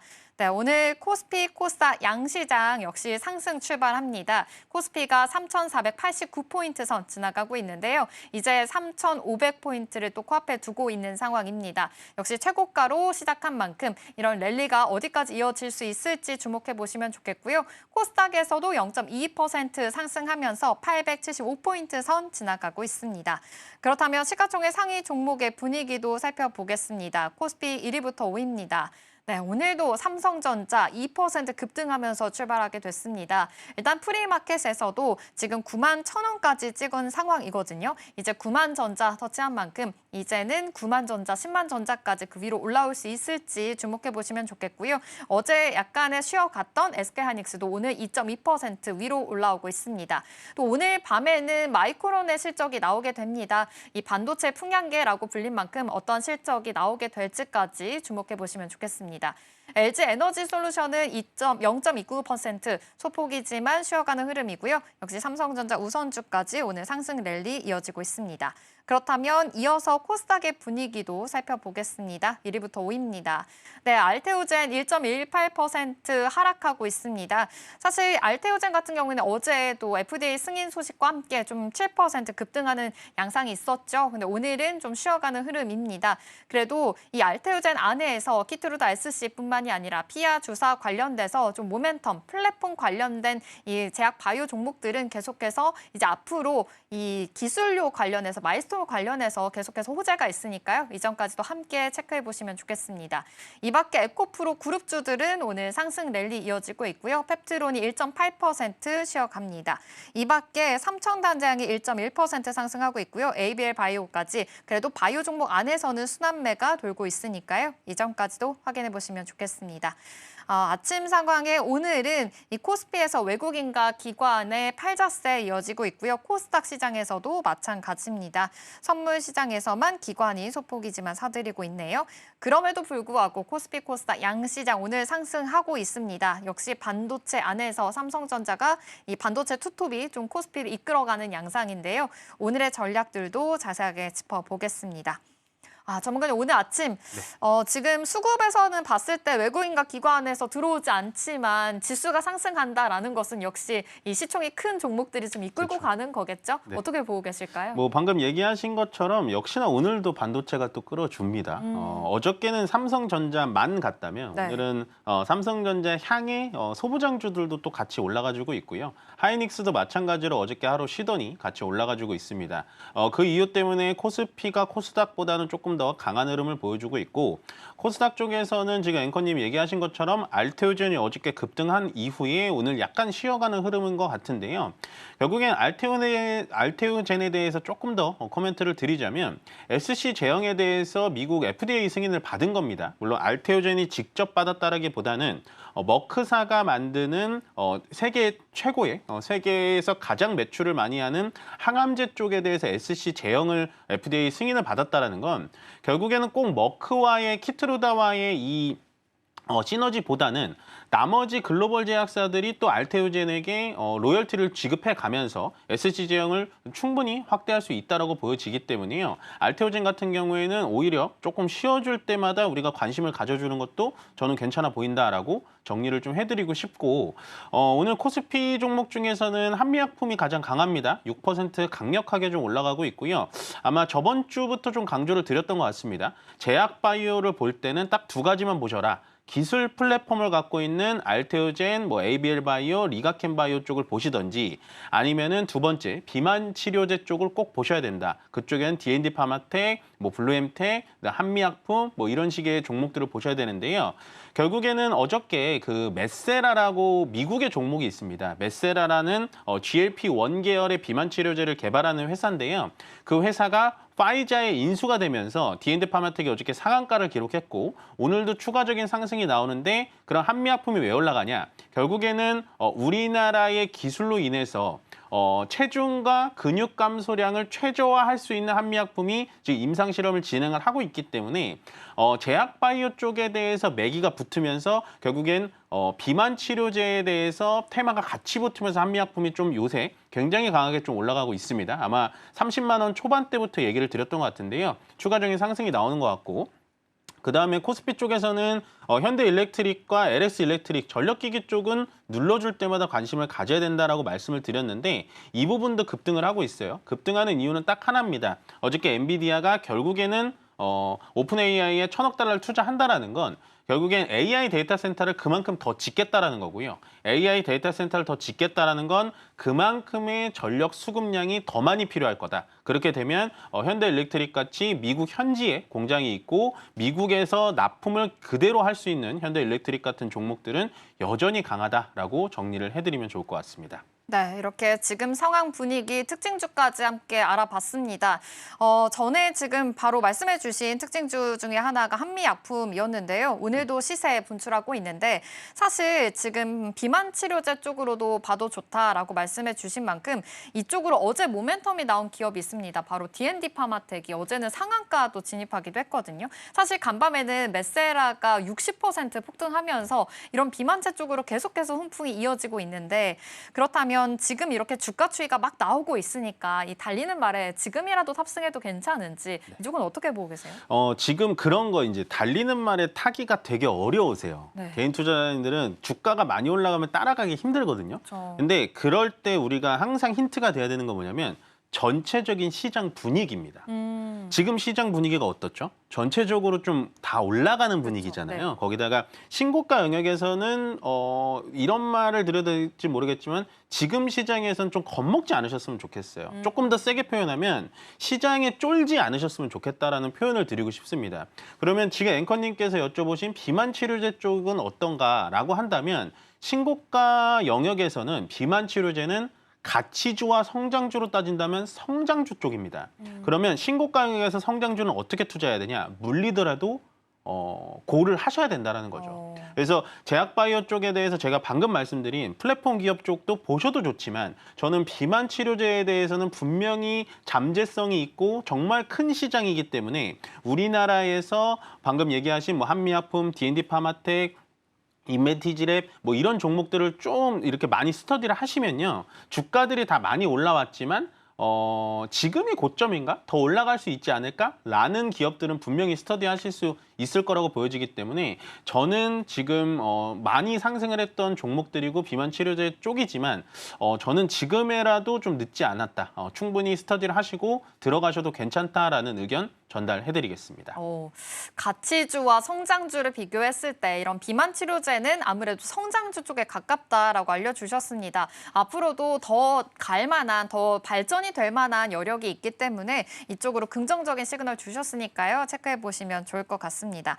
요즘 비만 치료제 또 바이오 관련해서도 계속 이제 순환매가 좀 돌고 있고 이렇게 상승에 대한 전체 시장으로 봤을 때 긍정적으로 나아가고 있으니까요. 이점까지도 체크해 드리겠습니다. 그렇다면 사실 지금 간밤에 뭐 엔비디아, 오픈 AI 이야기해 주셨는데 데이터 센터 쪽으로 계속해서 나아갈 것이다. 지금 AI 모멘텀 계속 살아있다라고 말씀해 주신 만큼 이 전고체 쪽으로도 같이 생각해 보면 좋을 것 같거든요. 사실 삼성 SDI에서 지금 전고체 관련된 특허를 냈다라는 소식이 들려왔습니다.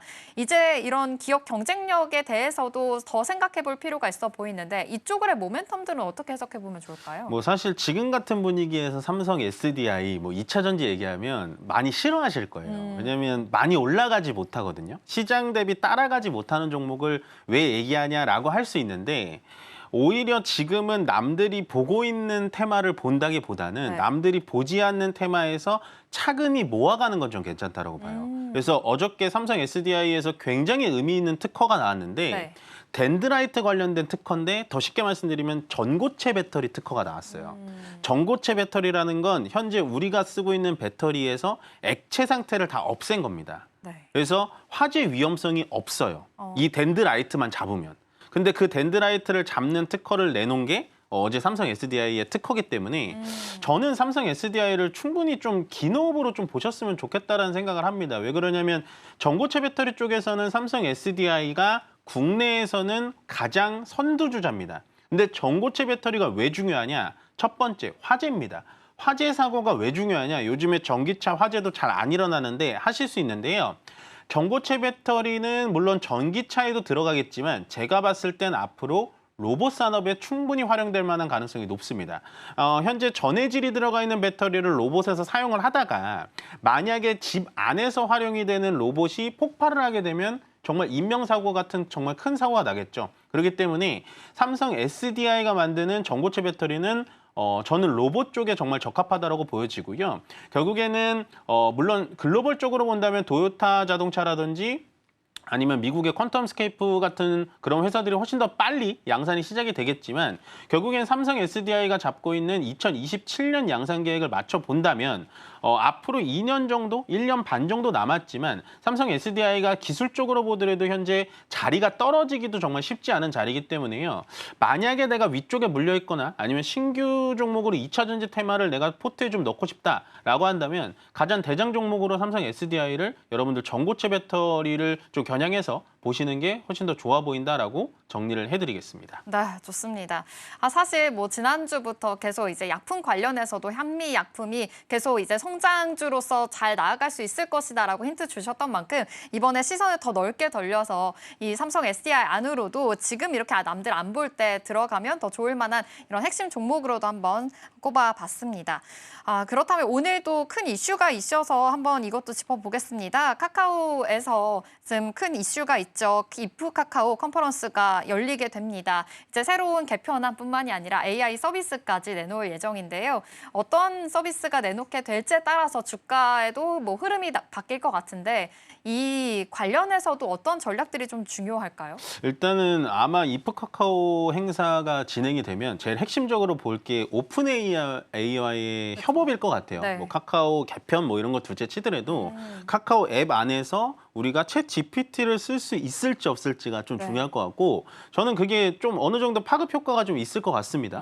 나쁘진 않을 것 같고요. 전체적으로 뭐 카카오라고 하면은 많이 물려 계신 분들도 많고 아마 바닥에서 주가가 많이 움직였다가 요즘에 이제 스테이블 코인 때문에 많이 올라왔잖아요. 네. 그래서 저는 이프카카오의 행사의 중요도보다는 일단은 오늘 같은 경우에는 이프카카오가 행사가 되고 거기에 큰 퍼포먼스가 없으면 아마도 저번 주 현대차 인베스팅 데이처럼 세론이 좀 나올 수가 있습니다. 그렇지만 카카오의 현재 주가 65,000원 정도는 이프카카오 때문에 올라간 게 아니거든요. 결국엔 오픈 AI와의 협업, 그다음에 카카오 앱 안에서의 AI 퍼포먼스 뭐 이런 거, 그다음에 스테이블 코인의 발행처, 유통처 뭐 이런 것 때문에 카카오가 올라간 거기 때문에 뭐 오늘의 주가의 움직임 조금 떨어지긴 합니다만은 크게 신경 쓸 부분은 아니다. 앞으로는 저는 IT 기업 쪽에서는 분명히 우리나라도 네이버와 카카오라는 두 양대 그룹이 있기 때문에요. 거기서 퍼포먼스는 분명히 나올 수 있다라고 정리를 해드리겠습니다. 네, 그래도 네카오 쪽으로는 계속해서 좀 모멘텀이 있다 알려주셨습니다.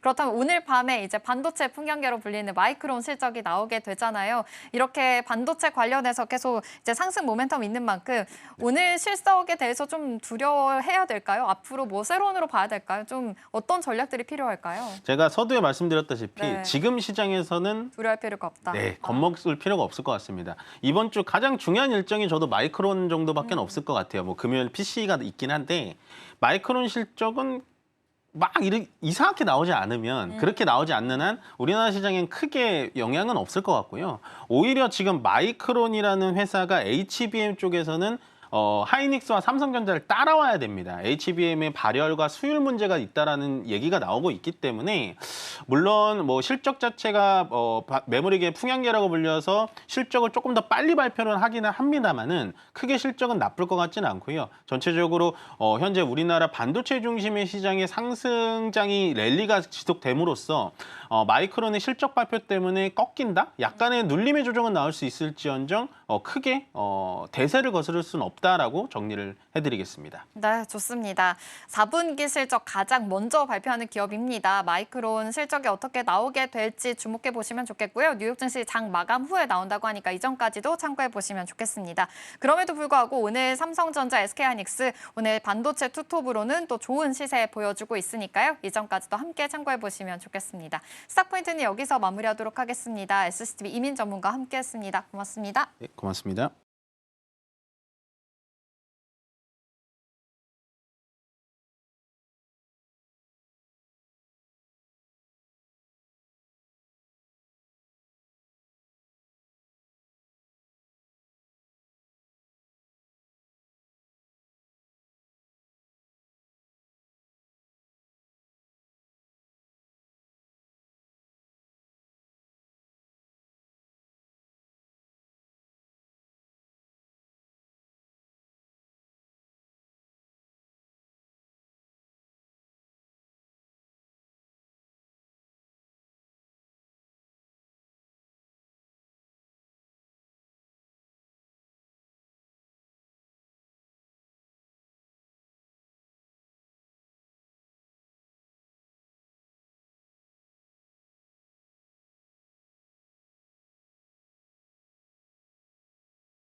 네, 계속해서 캐스팅콜로 이어가 보도록 하겠습니다. 오늘 도움 말씀에는 KM투자파트너스 김성훈 대표 자리해 주셨습니다. 대표님 어서 오세요. 안녕하세요. 네, 오늘 시장 분위기 보겠습니다. 코스피 같은 경우는 3,500선 향해서 코스닥은 80선 향해서 이제 오름세 시연을 좀 하고 있습니다. 양시장 모두 강보합 지나가고 있고요. 지금 외국인과 기관 쪽이 현물 쪽은 좀 빼고 있고 선물은 좀 소폭 들어오는 모습 일단 분위기는 나타납니다. 환율이 어느덧 1,391원 50전까지 좀 오르긴 했는데 전반적인 개장 분위기 먼저 해석 부탁드릴게요. 네, 그동안에 좀 쉬어감을 보였던 뭐 변압기 섹터도 오늘 반등폭 보여주고 있고 이재명 대통령의 방미 거기에 이제 블랙록의 MOU 체결이 오히려 좀 쉬어갔던 변압기라든가 AI 관련된 이제 섹터들의 또 훈풍을 보여주면서 더더군다나 삼성전자와 SK하이닉스가 쉼없이 지금 내달리고 있는데 벌써 이제 프리장에서 한 9만 원 정도를 이제 찍었더라고요. 그래서 사실 지금 삼성전자의 이제 그 투자 포인트는 이 마이크론 실적 발표에 달려 있다라고 보실 수가 있고, 그렇다면은 마이크론 실적 발표되고 나서 세론의 흐름들이 이어질 수가 있느냐, 그런 거보다는 시장의 이런 외국인들의 투자 포인트의 이 방향성에 좀 달려 있다고 저는 생각이 되고요. 일단 항상 말씀드렸듯이 국내장은 시장에서의 주는 역할, 그것이 이제 코리아 디스카운트의 해소가 가장 강력한 흐름의 이제 이 모멘텀이라고 저는 생각이 되는 상황이고, 오늘 보니까 엔비디아가 오픈 AI하고 또 이 전략적 파트너십, 뭐 사실 오픈 AI의 지분 투자가 있었습니다. 일단 이 오픈 AI 최대 145조 정도의 이 투자 계획이 밝혀지면서 오늘도 이 삼성전자 하이닉스의 좀 훈풍을 계속해서 보여주고 있는 상황에서, 오늘 가장 핵심 포인트는 당연히 D&D 파마텍의 주가 랠리가 오늘 또 7%대 보여주고 있거든요. 네. 바이오주의 이 바톤을 또 이어받아서 또 이 변압기에 대한 랠리도 한번 지켜봐야 될 것 같고, 일단 이 바이오주 훈풍에서 또 한 번 랠리를 이어갈 수 있는 다음 타자가 또 2차 전지가 오늘 조금씩 꿈틀대 있는데, 일단 바닥권에서 반등을 보일지 여부도 한번 지켜볼 수 있는 또 시장의 전반적인 흐름, 그리고 또 이 랠리가 또 어느 정도의 일단 이 섹터들의 흐름도 한번 우리가 지켜봐야 될 타이밍이 아닌가라고 보고 있습니다. 네. 오늘은 그래도 반도체 주들 소부장까지도 힘을 좀 같이 받아가는 분위기가 나타나고 있는데, 다만 이제 다음 타자를 고려한다면 바닥에서 오르고 있는 2차 전지도 함께 주가 추이 좀 보시면 좋지 않을까 싶습니다. 자, 그러면 오늘 외국인과 기관 쪽에서는 어떤 종목들 담아가고 있는지 순매수 상위단 확인해 보도록 하겠습니다. 먼저 외국인 쪽부터 보면요. 삼성전자는 외국인과 기관이 모두 함께 담아가는 종목으로 보이고요. 두산 에너빌리티도 같이 자리합니다. 다만 외국인 순매도 쪽 1위 종목이 지금 SK 하이닉스라는 부분은 약간 좀 불안하긴 하고요. 기관 쪽에서 반대로 제일 많이 팔고 있는 건 우리가 또 기대했었던 알테오젠도 자리를 하고 있는 상황입니다. 추가적으로 기관에서는 LG 이노텍 담아가는 부분도 함께 확인되고 있어서 오랜만에 이름 올린 LG 이노텍 확인해 보겠습니다. 지난주를 돌이켜서 생각을 해보면 하루는 LG전자, 하루는 LG 디스플레이, 그리고 이번 주는 LG 이노텍까지 좀 강세를 보이고 있는 것 같아요. 특히나 아이폰에 대한 지금 기대감이 있는 자리고 5년 만에 영업이익 또한 성장 기대감이 있다고 하거든요. 그러면 워낙 좀 많이 움직이는 종목은 아닌데 지금 이 자리에서의 매력도 어떻게 평가할 수 있을까요? 이노텍이 사실 아이폰 17이 나오고 나서 주가가 조금 빠졌거든요. 그쵸. 그러니까 판매율 혁신이 없다라고 얘기를 했었는데, 판매율을 뜯어보고 나니까 지금도 잘 굉장히 팔린다고. 핫한, 네. 여전히 또 혁신은 없지만 세련된 모델을 필두로 해서, 그리고 저가형 모델, 이제 뭐 사실 한 890달러인가요? 그 정도 수준에서 본다면은 이 정도 저가 모델을 사도 아이폰 유저가 될 수 있는, 거기다가 성능도 내가 쓸 수 있는 성능까지 이제 탑재가 된 그런 부분으로 봤을 때는 LG 이노텍이나 그동안에 좀 많이 쉬었던 LG 디스플레이까지 좀 한 묶음 세트 전략을 써야 되고, 그리고 아이폰 14가 가장 많이 이제 판매 역대 최대치를 경신했던 14에서 17로 갈 때 주기가 이제 이 교체 주기가 한 3년에 4년 정도 되잖아요. 핸드폰을 뭐 일부러 망가뜨리진 않겠지만 그 정도의 교체 수기에서 대량으로 이제 폭발적인 판매율을 보일 수 있는 게 원래 아이폰 17이라는 얘기들이 많았기 때문에, 일단 판매율과 연동이 되는 실적의 이 LG 이노텍이기 때문에, 그리고 LG 이노텍 같은 경우도 이번에 사실 모듈 쪽이나 기판 쪽이나 고부가 카메라 모듈 생산을 위한 설비 투자를 하면서 거기에서 20년 이제 올해보다는 26년도 이 마진율이 대폭 상승할 것이다라는 레포트 분석이 굉장히 많았거든요. 그리고 LG 디스플레이 같은 경우도 이번에 BOE를 미국에서 공급망을 좀 재편을 하면서 LG 이 디스플레이가 BOE의 아이폰 비중을 조금 더 가져갈 수 있는, 원래는 이제 삼성 디스플레이가 50%, 뭐 LG 디스플레이가 한 30% 비중, 근데 BOE 비중을 가져간다면은 삼성 디스플레이에 좀 버금갈 수 있는 아이폰 향 이 매출 성장이 좀 기대가 되고, 광저우에서 2조 가량이 적자가 이제 좀 축소가 되는 그런 부분 봤을 때는 두 종목 다 저는 굉장히 매력적인 수준으로 지금 주가의 레벨을 좀 더 올릴 수가 있을 것 같다라는 생각은 굉장히 많이 들고 있고요. 그리고 LG 디스플레이 같은 경우도 이번에 파주 공장 이 램프업을 좀 맞아요. 진행하잖아요. 그래서 뭐 이 이유가 있을 것이다. 램프업 진행하는 오더를 좀 크게 받지 않았나라고 저는 보고 있어서 두 번째 이 램프업이기 때문에 의미 있는 램프업이라고 좀 본다면은 두 종목에 대해서 저는 센티멘트가 좀 굉장히 확대될 수 있다. 실적 나오기 전에도 계속 반등을 줄 수 있다고 봅니다. 그렇죠. 파주 공장을 증설했다라는 거는 BOE에 대한 물량에 대한 기대감이 있을 수밖에 없는 자리기는 합니다. 자, 그러면 반대로 외국인은 알테오젠을 상단에서 담아가는데 반대로 기관에서는 알테오젠을 가장 많이 덜어내고 있는 것으로 확인이 돼서 이 엇갈린 시각에 대해서 이야기를 좀 해보도록 하겠습니다. 물론 이제 기다렸던 소식이 나오기는 했어요. 그러면 여러 가지를 좀 고려를 해봐야 될 텐데 이전에 대표님께서 알테오젠 좀 좋게 말씀해 주셨던 기억이 있어서 어느 정도 가격대가 되면 밸류를 제대로 책정받았다라고 볼 수 있을까요? 그걸 확실히 말씀드리기가 참 조심스럽습니다. 네. 예, 제가 막 예전에 또 막 세 자리까지는 맞아요. 가겠다 막 이랬는데 사실 그게 이제 시점이 원래 알테오젠을 평가하는 게 제일 많이 평가하신 분이 이제 엄연구원 맞아요. 레포트를 굉장히 네. 많이 보잖아요. 저도 이제 굉장히 팬이 될 정도로 사실 이 알테오젠에 있어서는 다른 쪽의 연구원의 이제 어느 시각보다는 그래서 그렇죠. 지금에서는 2030년 레벨을 주가에서 이제 적용했을 때 20배를 적용했을 때 목표 주가를 70만 원 정도를 책정을 했는데 근데 이제 지금 한 50만 원이 넘다 보니까 차익 실현 효과가 일부 나올 수가 있을 것 같고 알테오젠 입장에서는 지금 우리가 흔히 얘기했던 키트루다가 이제 상업화가 진행이 돼요. 로열티 말고 이제는 판매 로열티를 받잖아요. 네. 그런 부분의 재평가가 50만 원을 넘겼다라는 점 그리고 나서 이제 이 키트루다를 비롯해서 대형 비파마들이 알테오젠에 대한 이 선호도가 굉장히 많이 증가가 될 거기 때문에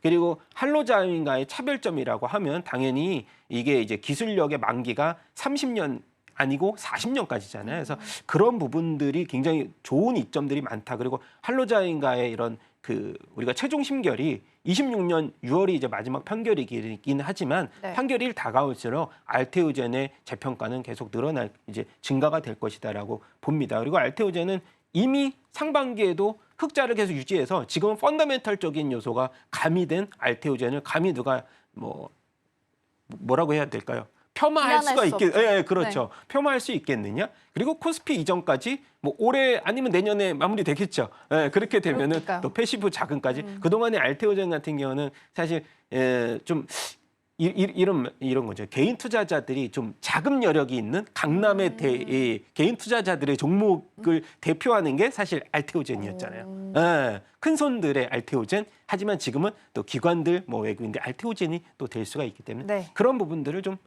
부각을 시켜야 될 것 같습니다. 그러니까 밸류를 좀 미리 땡겨와서 본다면 한 70만 원까지도 가능하다라고 하지만 일단은 뉴스가 나온 자리에서는 어느 정도 차익이 좀 나오는 것 같습니다. 세로뉴스로 보고 있는 것 같고요. 오늘은 3.16% 좀 하락하고 차트상으로도 음봉입니다. 다만 어제는 완전 도지로 마무리를 좀 지은 부분도 확인되고 있습니다. 어제에 이어서 오늘 가수급이긴 하지만 오늘까지도 기관 쪽에서는 좀 덜어내고 있다라는 부분, 반대로 외국인 쪽은 담아가고 있는 부분까지 함께 확인되고 있습니다. 자, 그럼 이어서 오늘 주목해 볼 만한 테마들도 하나씩 확인해 보겠습니다. 첫 번째 테마는 AI 소프트웨어 준비를 했습니다. 개장 초에 오르기 좀 시작을 했고요. 폴라리스 AI 같은 경우에는 오늘 좀 개별 이슈가 있어서 좀 가는 것 같고 추가적으로 오늘 이제 이프 카카오 이벤트가 있는 날이죠. 근데 본인 오늘 이벤트가 있는 카카오 같은 경우는 반대로 좀 하락을 하고 있고 다른 AI 소프트웨어 관련주들 특히나 의료 AI 딥노이드를 중심으로 해서 수급이 좀 들어오는 부분도 함께 확인되고 있습니다. 자, 그럼 이어서 두 번째 열어볼게요. 두 번째는 반도체고요. 반도체 오늘 반도체 투톱 중심으로 해서 소부장단까지 잘 가는 모습 나타납니다. 앞서 말씀 주신 것처럼 삼성전자는 프리마켓에서 91,000원 선까지 오늘 터치가 좀 나온 상태인데 추가적으로 어떤 전략 세우면 좋을지 함께 고민해 보겠습니다. 마지막 열어볼까요? 마지막은 비만 치료제입니다. D&D 파마텍이 어제 오후장에 바로 상한가로 직행을 했죠. 화이자가 메세라를 인수할 수도 있다라는 보도가 나오면서 어제 상한가에 터치가 좀 나왔고요. 밤사이는 인수 확실히 되는 보도가 좀 추가적으로 나왔습니다. 그리고 D&D 파마텍 같은 경우에는 이전에 메세라의 기술을 이전한 상태이기 때문에 어제 같이 좀 관심을 받은 것으로 보입니다. 비만 치료제에 대한 시각도 함께 점검을 좀 해보도록 하겠습니다. 자, 그럼 반도체 먼저 출발을 좀 해보도록 하겠습니다. 삼성전자가 프리마켓에서 9만 1,000원 선 터치가 나왔습니다. 근데 이제 7만 원대 후반이나 8만 원대 초반대에서 사셨던 분들은 이제 물량을 뺏기는지 지키는지 이런 이제 공방 싸움이 시작이 되게 될 텐데 CT에서도 그렇고 삼성전자가 TP가 계속 조정이 되고 있고 좋으면 11만 원까지 이야기가 나오고 있거든요. 상단을 대표님께서는 어디까지 좀 열어두고 계세요? 그래도 이렇게 유동성이 풍부한데 10만 전자 얘기 안 하면 섭섭할 것 같고요. SK 네. 하이닉스도 지금 뭐 50만 원대 얘기가 나오면서 그게 이제 삼성전자의 10만 원이 부담스럽냐. 예전과 같으면 좀 부담스러운 10만의 TP지만 지금은 싸다라는 의견도 나올 것 같아요. 저는 이제 삼성전자 같은 경우는 그죠. 그래서 네. 일단 핵심은 그거 같아요. 삼성전자는 뭘 안 해도 왜냐하면 레거시 가격이 계속 오르고 있기 때문에 운이 되게 좋은 지금의 흐름에 놓여 있다.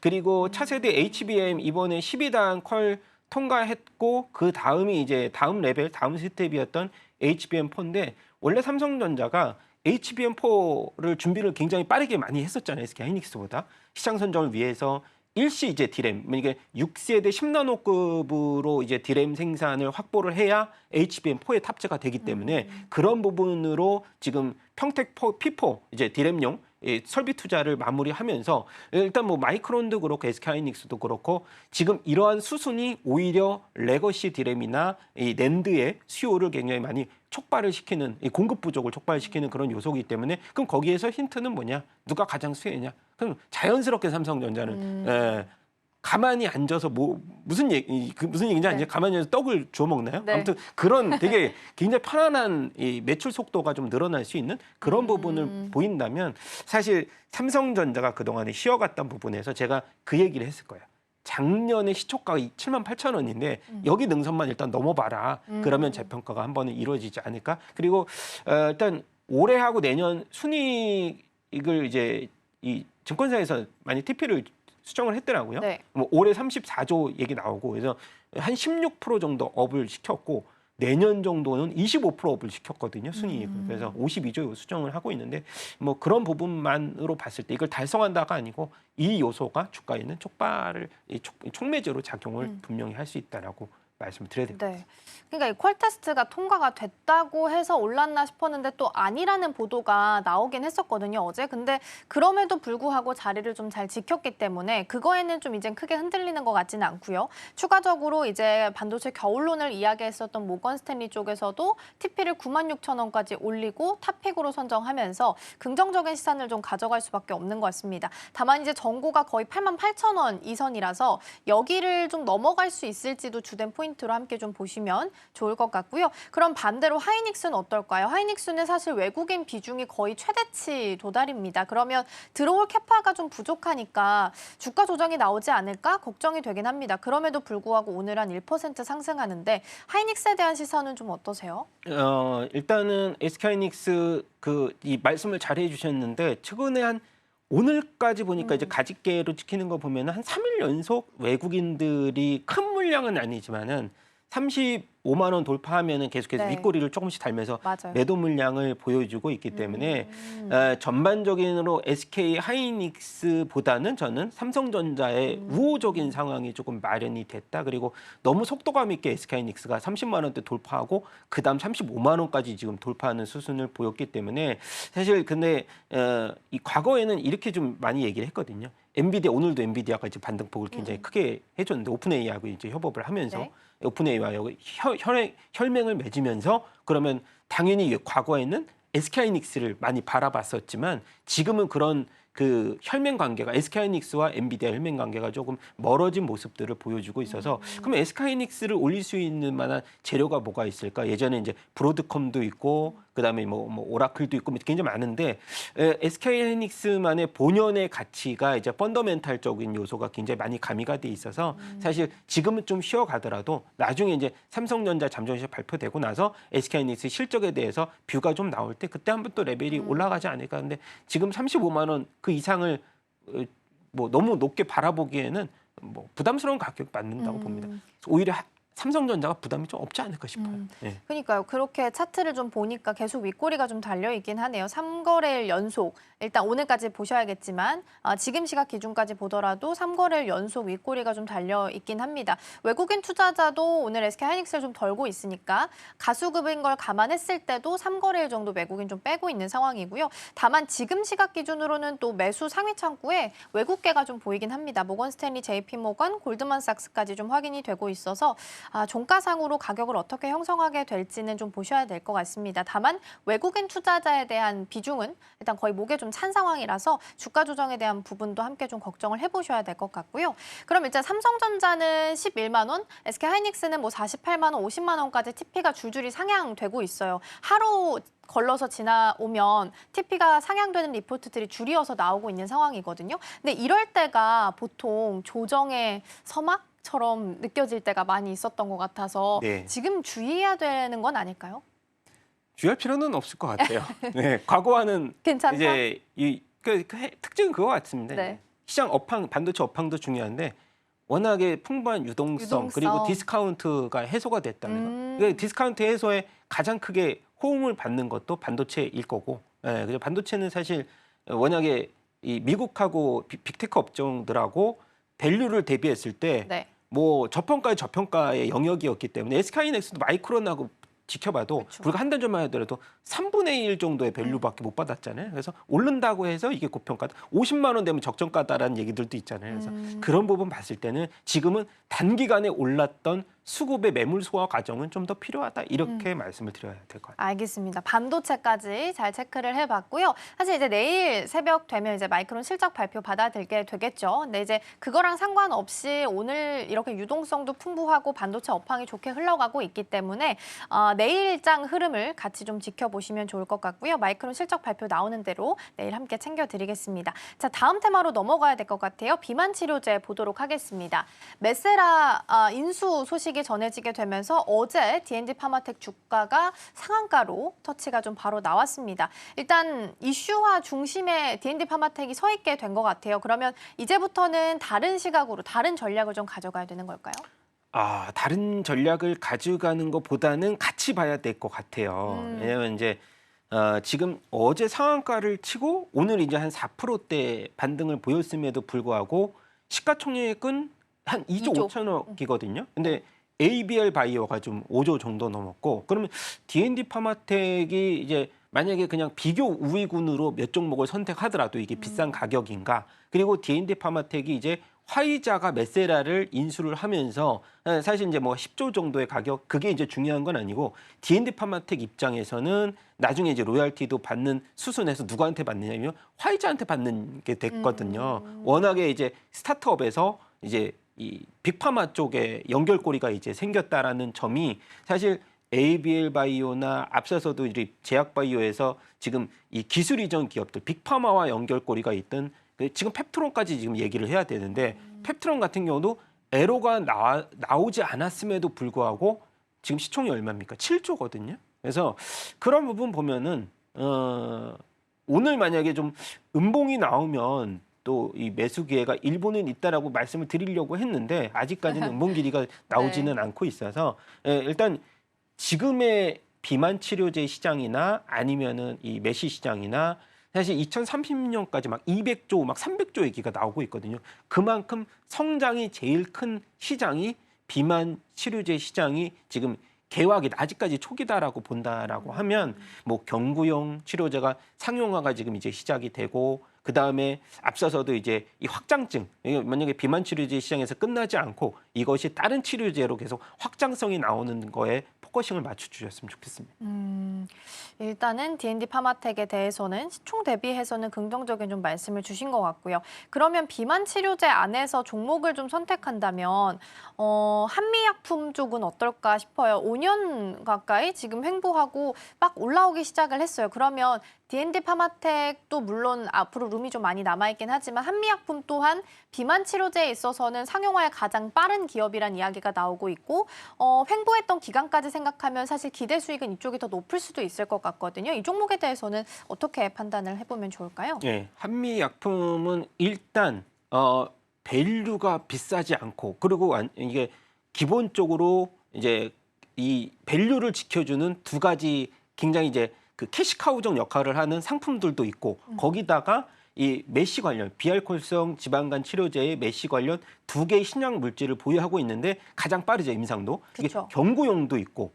그다음에 지금 이제 이 미국의 머카한테 기술 이전했던 이제 이 신약이 임상 2비상 지금 결과가 이제 연말 발표 예정인데 그게 발표가 되면 3상까지 갈 경우는 글로벌 이제 블록버스터 신약이 이제 탄생이 되니까. 근데 한미약품이 과거에 이제 20만 원대하고 30만 원대 굉장히 많이 횡보를 많이 했잖아요. 근데 길죠. 그 국내에서는 사실 비만 치료제 신약에서 가장 앞서 있는 한미약품에도 불구하고 매물벽에 대한 소화라든가 왜냐면 사실 이제 그런 경영권 관련돼서 이슈도 있었는데 근데 그거는 오히려 저는 이제 나중에 호재로 될 가능성들도 있어서 지금은 좀 한미약품은 제가 이제 관심이 많은 쪽이라서 저는 44만 원 TP가 44만 원이었을 거예요. 네. 근데 그 정도 이상까지는 분명히 갈 수 있을 거라고 보고요.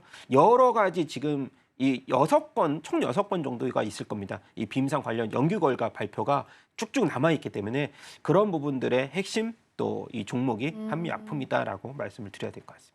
그러니까요. 워낙 상용화는 빠를 거다라는 이야기가 많았지만 그럼에도 불구하고 주가가 굉장히 긴 기간 동안 횡보를 한 상태이기 때문에 이에 대해서는 앞으로 룸이 좀 더 열려 있는 측면에서 긍정적으로 보셔도 좋을 것 같고요. 수급상으로 보면 지금 한 5거래일 정도 어제까지 해서 기관 쪽에서 연일 담아가고 있는 부분으로 확인됩니다. 오늘도 52주 신고가 달성했다라는 부분도 함께 확인이 되고 있습니다. 자, 그러면 대표님께서 바라보는 탑픽도 궁금합니다. 이 안에 오늘 언급된 종목들 중에 있을까요? 없어요. 없어요? 없는데. 네.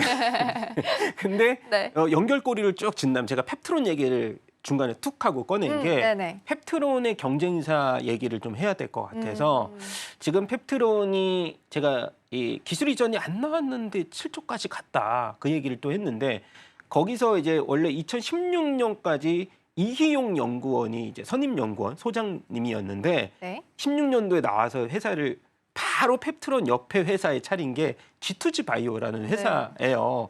근데 이제 G2G 바이오가 올해 상장됐는데 벌써 이게 이제 그 공모 가격이 한 4배 정도 올랐나요? 그러네요. 굉장히 많이 올랐거든요. 24만 원이니까. 근데 네. 올랐음에도 불구하고 제가 시총을 딱 보니까 1조가 이제 넘어섰고 G2G 바이오도 이 약효 지속형 주사제 플랫폼 이노램프를 보유를 하고 있습니다. 근데 이분이 이제 데리고 나오신 분들이 수석연구원 뭐 서른영 부사장님도 같이 나왔어요. 그러니까 원팀에서 같이 나왔기 때문에 효능이 거의 저는 동일하다고 보는데 대신에 G2G 바이오는 누구랑 연결 아직 이제 제가 너무 뇌피셜이지만 네. G2G가 그렇다면 일라이릴리가 펩트론하고 연결이 됐다. 그러면 남아 있는 게 노보노가 남아있잖아요. 아직까지 노보노 연결은 안 됐고 지금의 G2G 바이오하고 그나마 이제 연결고리 대형사를 갖는다면 한 3개 정도 빅파마 업체들이 있거든요. 그중에서 이제 우리가 많이 알려져 있는 베링걸 인게나임하고 네네. 협업을 지금 2건을 정도 하고 있고요.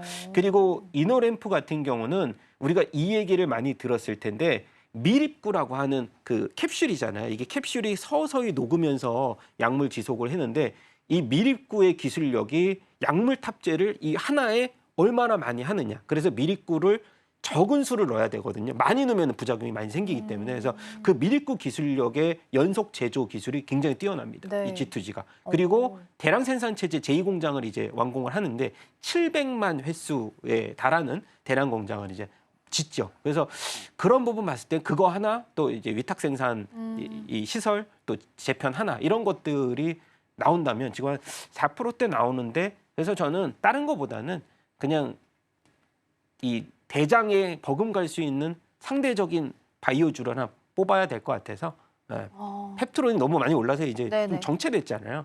그래서 힌트를 받는다면 뭐 메시 쪽에는 올릭스가 이제 남아 있고 이제 지금 만약에 이 비만 치료 시장의 플랫폼 본다면 G2G 이렇게 말씀드려야 될 것 같습니다. 펩트론이 사실 작년 10월 달쯤에 이제 일라이릴리랑 평가 계약을 맺었습니다. 이게 14개월짜리이기 때문에 사실 12월쯤에는 이 계약이 좀 마무리될 것으로 보입니다. 그러니까 실제 효과가 있는지 발표가 좀 나오게 될 텐데 그렇게 된다면 이거랑 비슷한 효능을 가지고 있는 G2G 바이오 또한 주목해봐도 좋겠다라는 말씀 주셨습니다. 상장했을 때 대비해서 진짜 빠르게 오르긴 했네요. 지금 보니까 거의 한 3-4배 가까이 빠른 기간 동안 지금 오름세를 시연을 했기 때문에 추가적으로 보시면 좋겠습니다. 거의 한 달 사이에 4배가 오르긴 했네요. 오늘도 한 3.4% 상승불 켜져 있습니다. 자, 이렇게 해서 개장 분위기 잘 살펴봤고요. 대표님과는 여기서 인사 나누겠습니다. 오늘 말씀 고맙습니다. 감사합니다.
네, 이 시각 현재 시장 상황 흐름 살펴보도록 하겠습니다. 이 간밤에 뉴욕 3대 지수는 또 한 번 사상 최고치를 경신하면서 마무리를 했죠. 이 엔비디아의 오픈 AI 대규모 투자 소식 그리고 아이폰 17의 판매 호조로 인해서 기술주로 좀 매수세가 좀 집중이 되면서 좋은 흐름들 나타났습니다. 우리 시장도 어제 반도체주가 특히나 우리 시장을 좀 견인했는데요. 오늘도 이 흐름들 이어갈 수 있을지 한번 체크해 보도록 하겠습니다. 지수부터 살펴보도록 하겠습니다. 코스피는 0.41% 상승하면서 3,483선 지나가고 있습니다. 오늘 안에 3,500선을 터치할 수 있을지는 좀 끝까지 지켜봐야 되는 상황인 것 같고요. 코스닥은 하락 전환했습니다. 코스피와 함께 상승 출발을 했지만 지금은 0.21% 하락하면서 872선 지나가고 있습니다. 수급으로 넘어가 보겠습니다. 먼저 코스피 수급은 개인과 외국인이 물량을 담아내고 있습니다. 반면에 기관은 좀 덜어내는 흐름들 나타내주고 있습니다. 코스닥 수급도 이어서 바로 살펴보겠습니다. 네, 코스닥에서는 외국인과 기관이 쌍끌이 매도 흐름 보여주고 있고요. 개인 홀로 물량을 담아가고 있습니다. 이 수급 안에서는 특히 반도체 투톱 안에서 좀 반대되는 흐름들을 좀 확인해 볼 수가 있겠는데요. 특히나 외국인이 삼성전자에서는 담아가고 있는 모습이지만 또 SK하이닉스는 덜어내고 있는 흐름들, 이런 오늘 반대적인 흐름들을 많이 엿볼 수가 있습니다. 자, 이어서 상하위 업종도 이어서 살펴보도록 하겠습니다. 네, 먼저 코스피 상승 업종입니다. 오늘 전기가스와 기계, 전기전자, 오늘도 이런 전자 부분들이 좀 좋은 흐름들 이어가고 있습니다. 사실 반도체 투톱뿐만 아니라 오늘 전력 쪽에서 좀 좋은 흐름이 나타내주고 있거든요. HD 현대일렉트릭이나 효성중공업 부분들이 좀 좋은 흐름들 받아가고 있기 때문에 빨간불 켜주고 있습니다. 이 외에도 의료정밀과 제조업, 서비스업까지 오늘 코스피 내에서는 상승 업종에 포함되고 있습니다. 하위 업종도 바로 살펴보도록 하겠습니다. 네, 어제와 유사한 흐름들 나타나고 있습니다. 오늘은 좀 증권이 하위 업종에 자리하고 있는데요. 0.51% 빠지고 있고 운수 부분도 하락세 유지하고 있고 이 증권과 금융 업종들 오늘 전체적으로 하락 흐름 이어지고 있습니다. 코스닥 상승으로도 한번 살펴보도록 하겠습니다. 네, 코스닥에서는 의료 정밀과 운송 장비 부문들이 각각 2%, 1%대의 상승 흐름 보여주고 있습니다. 특히 운송 안에서는 오늘 한라캐스트가 좀 좋은 흐름 이어가고 있는데요. 탄탄한 수주, AI와 로봇 관련해서 탄탄한 수주 실적을 앞으로도 이어나갈 것이다라는 전망에 오늘 한라캐스트가 운송 관련해서는 이끌어주고 있는 모습입니다. 이어서 유통이나 금속, 건설까지도 오늘 상승 업종에 속하고 있습니다. 자, 이어서 거래대금도 한번 살펴보시죠.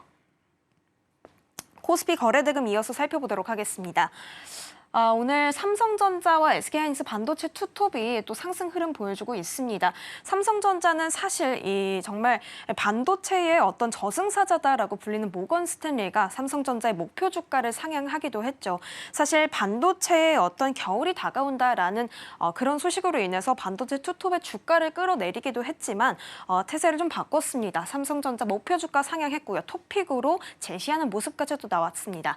이 부분으로 인해서 어제 삼성전자가 8만 삼한전자를 다시 회복하는 모습들이 나왔는데 오늘 84,000원 선 지나가고 있고요. SK하이닉스도 동반 강세 보여주고 있습니다. 이어서 두산에너빌리티도 3일 연속 상승세 보여주고 있는 모습이고 3% 가까운 오름세 보여주고 있습니다. 이어서 우진 같은 경우에는 두산에너빌리티와 함께 사실 어제 원전주가 좀 살짝 들썩이는 모습들이 나왔거든요. 재생에너지 관련해서 이재명 대통령이 투자를 확대하겠다라는 소식들이 나왔는데 두산에너빌리티와 우진 오늘도 좋은 흐름 보여주고 있습니다. 우진은 20% 가까운 상승률 보여줍니다. 마지막으로 코옥모빌리티 그룹까지 5% 넘는 상승률 보여주고 있습니다.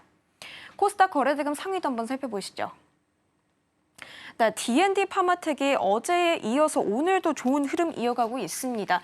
사실 이 화이자가 메세라를 인수하겠다라는 소식들이 좀 전해졌는데요. 아무래도 D&D 파마텍이 이 빅파마와의 연계성이 좀 넓혀지겠다라는 이야기로 오늘 1% 가까운 상승세 이어가고 있고 아까도 말씀드렸지만 한라캐스트가 이 운송 관련해서 좀 강한 상승세 오늘 보이고 있습니다. 23% 급등세 보여주고 있고 로보티즈도 연일 계속 좋은 흐름 이어가고 있습니다. 로봇주 관련해서 계속 정책 기대감과 함께 이 수급이 몰리는 모습들 좀 확인해 볼 수 있고요.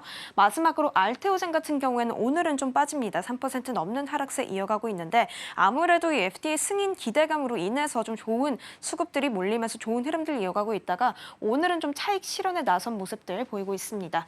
우리 기술은 6% 넘는 상승세 보여주면서 5위권 기록하고 있습니다. 지금까지 시황센터였습니다. 네, 오늘 코스닥 같은 경우에는 약보합으로 현재 전환이 된 상태고요. 코스피는 현물 쪽에서 원래 외국인 투자자가 매도였다가 현재는 매수로 전환한 것으로 보입니다. 이 매수 전환폭을 더 키워가게 될지가 가장 주된 포인트가 될 것 같고요. 왜 안 가나 싶었던 원전 다시 올라옵니다. 개장 초반 대비해서 원자력 관련된 종목들 그리고 전력 설비랑 전선까지 데이터 센터 관련주들 좀 올라오고 있으니까요. 오후장까지 흐름 함께 지켜보시죠. 저희가 방송 중에 제공해드린 정보는 투자 판단을 위한 조언일 뿐 해당 종목의 가치와 수익률은 보장하지 않습니다. 저희는 내일 더 다양한 소식 준비해서 돌아오겠습니다. 시청해주신 여러분 고맙습니다.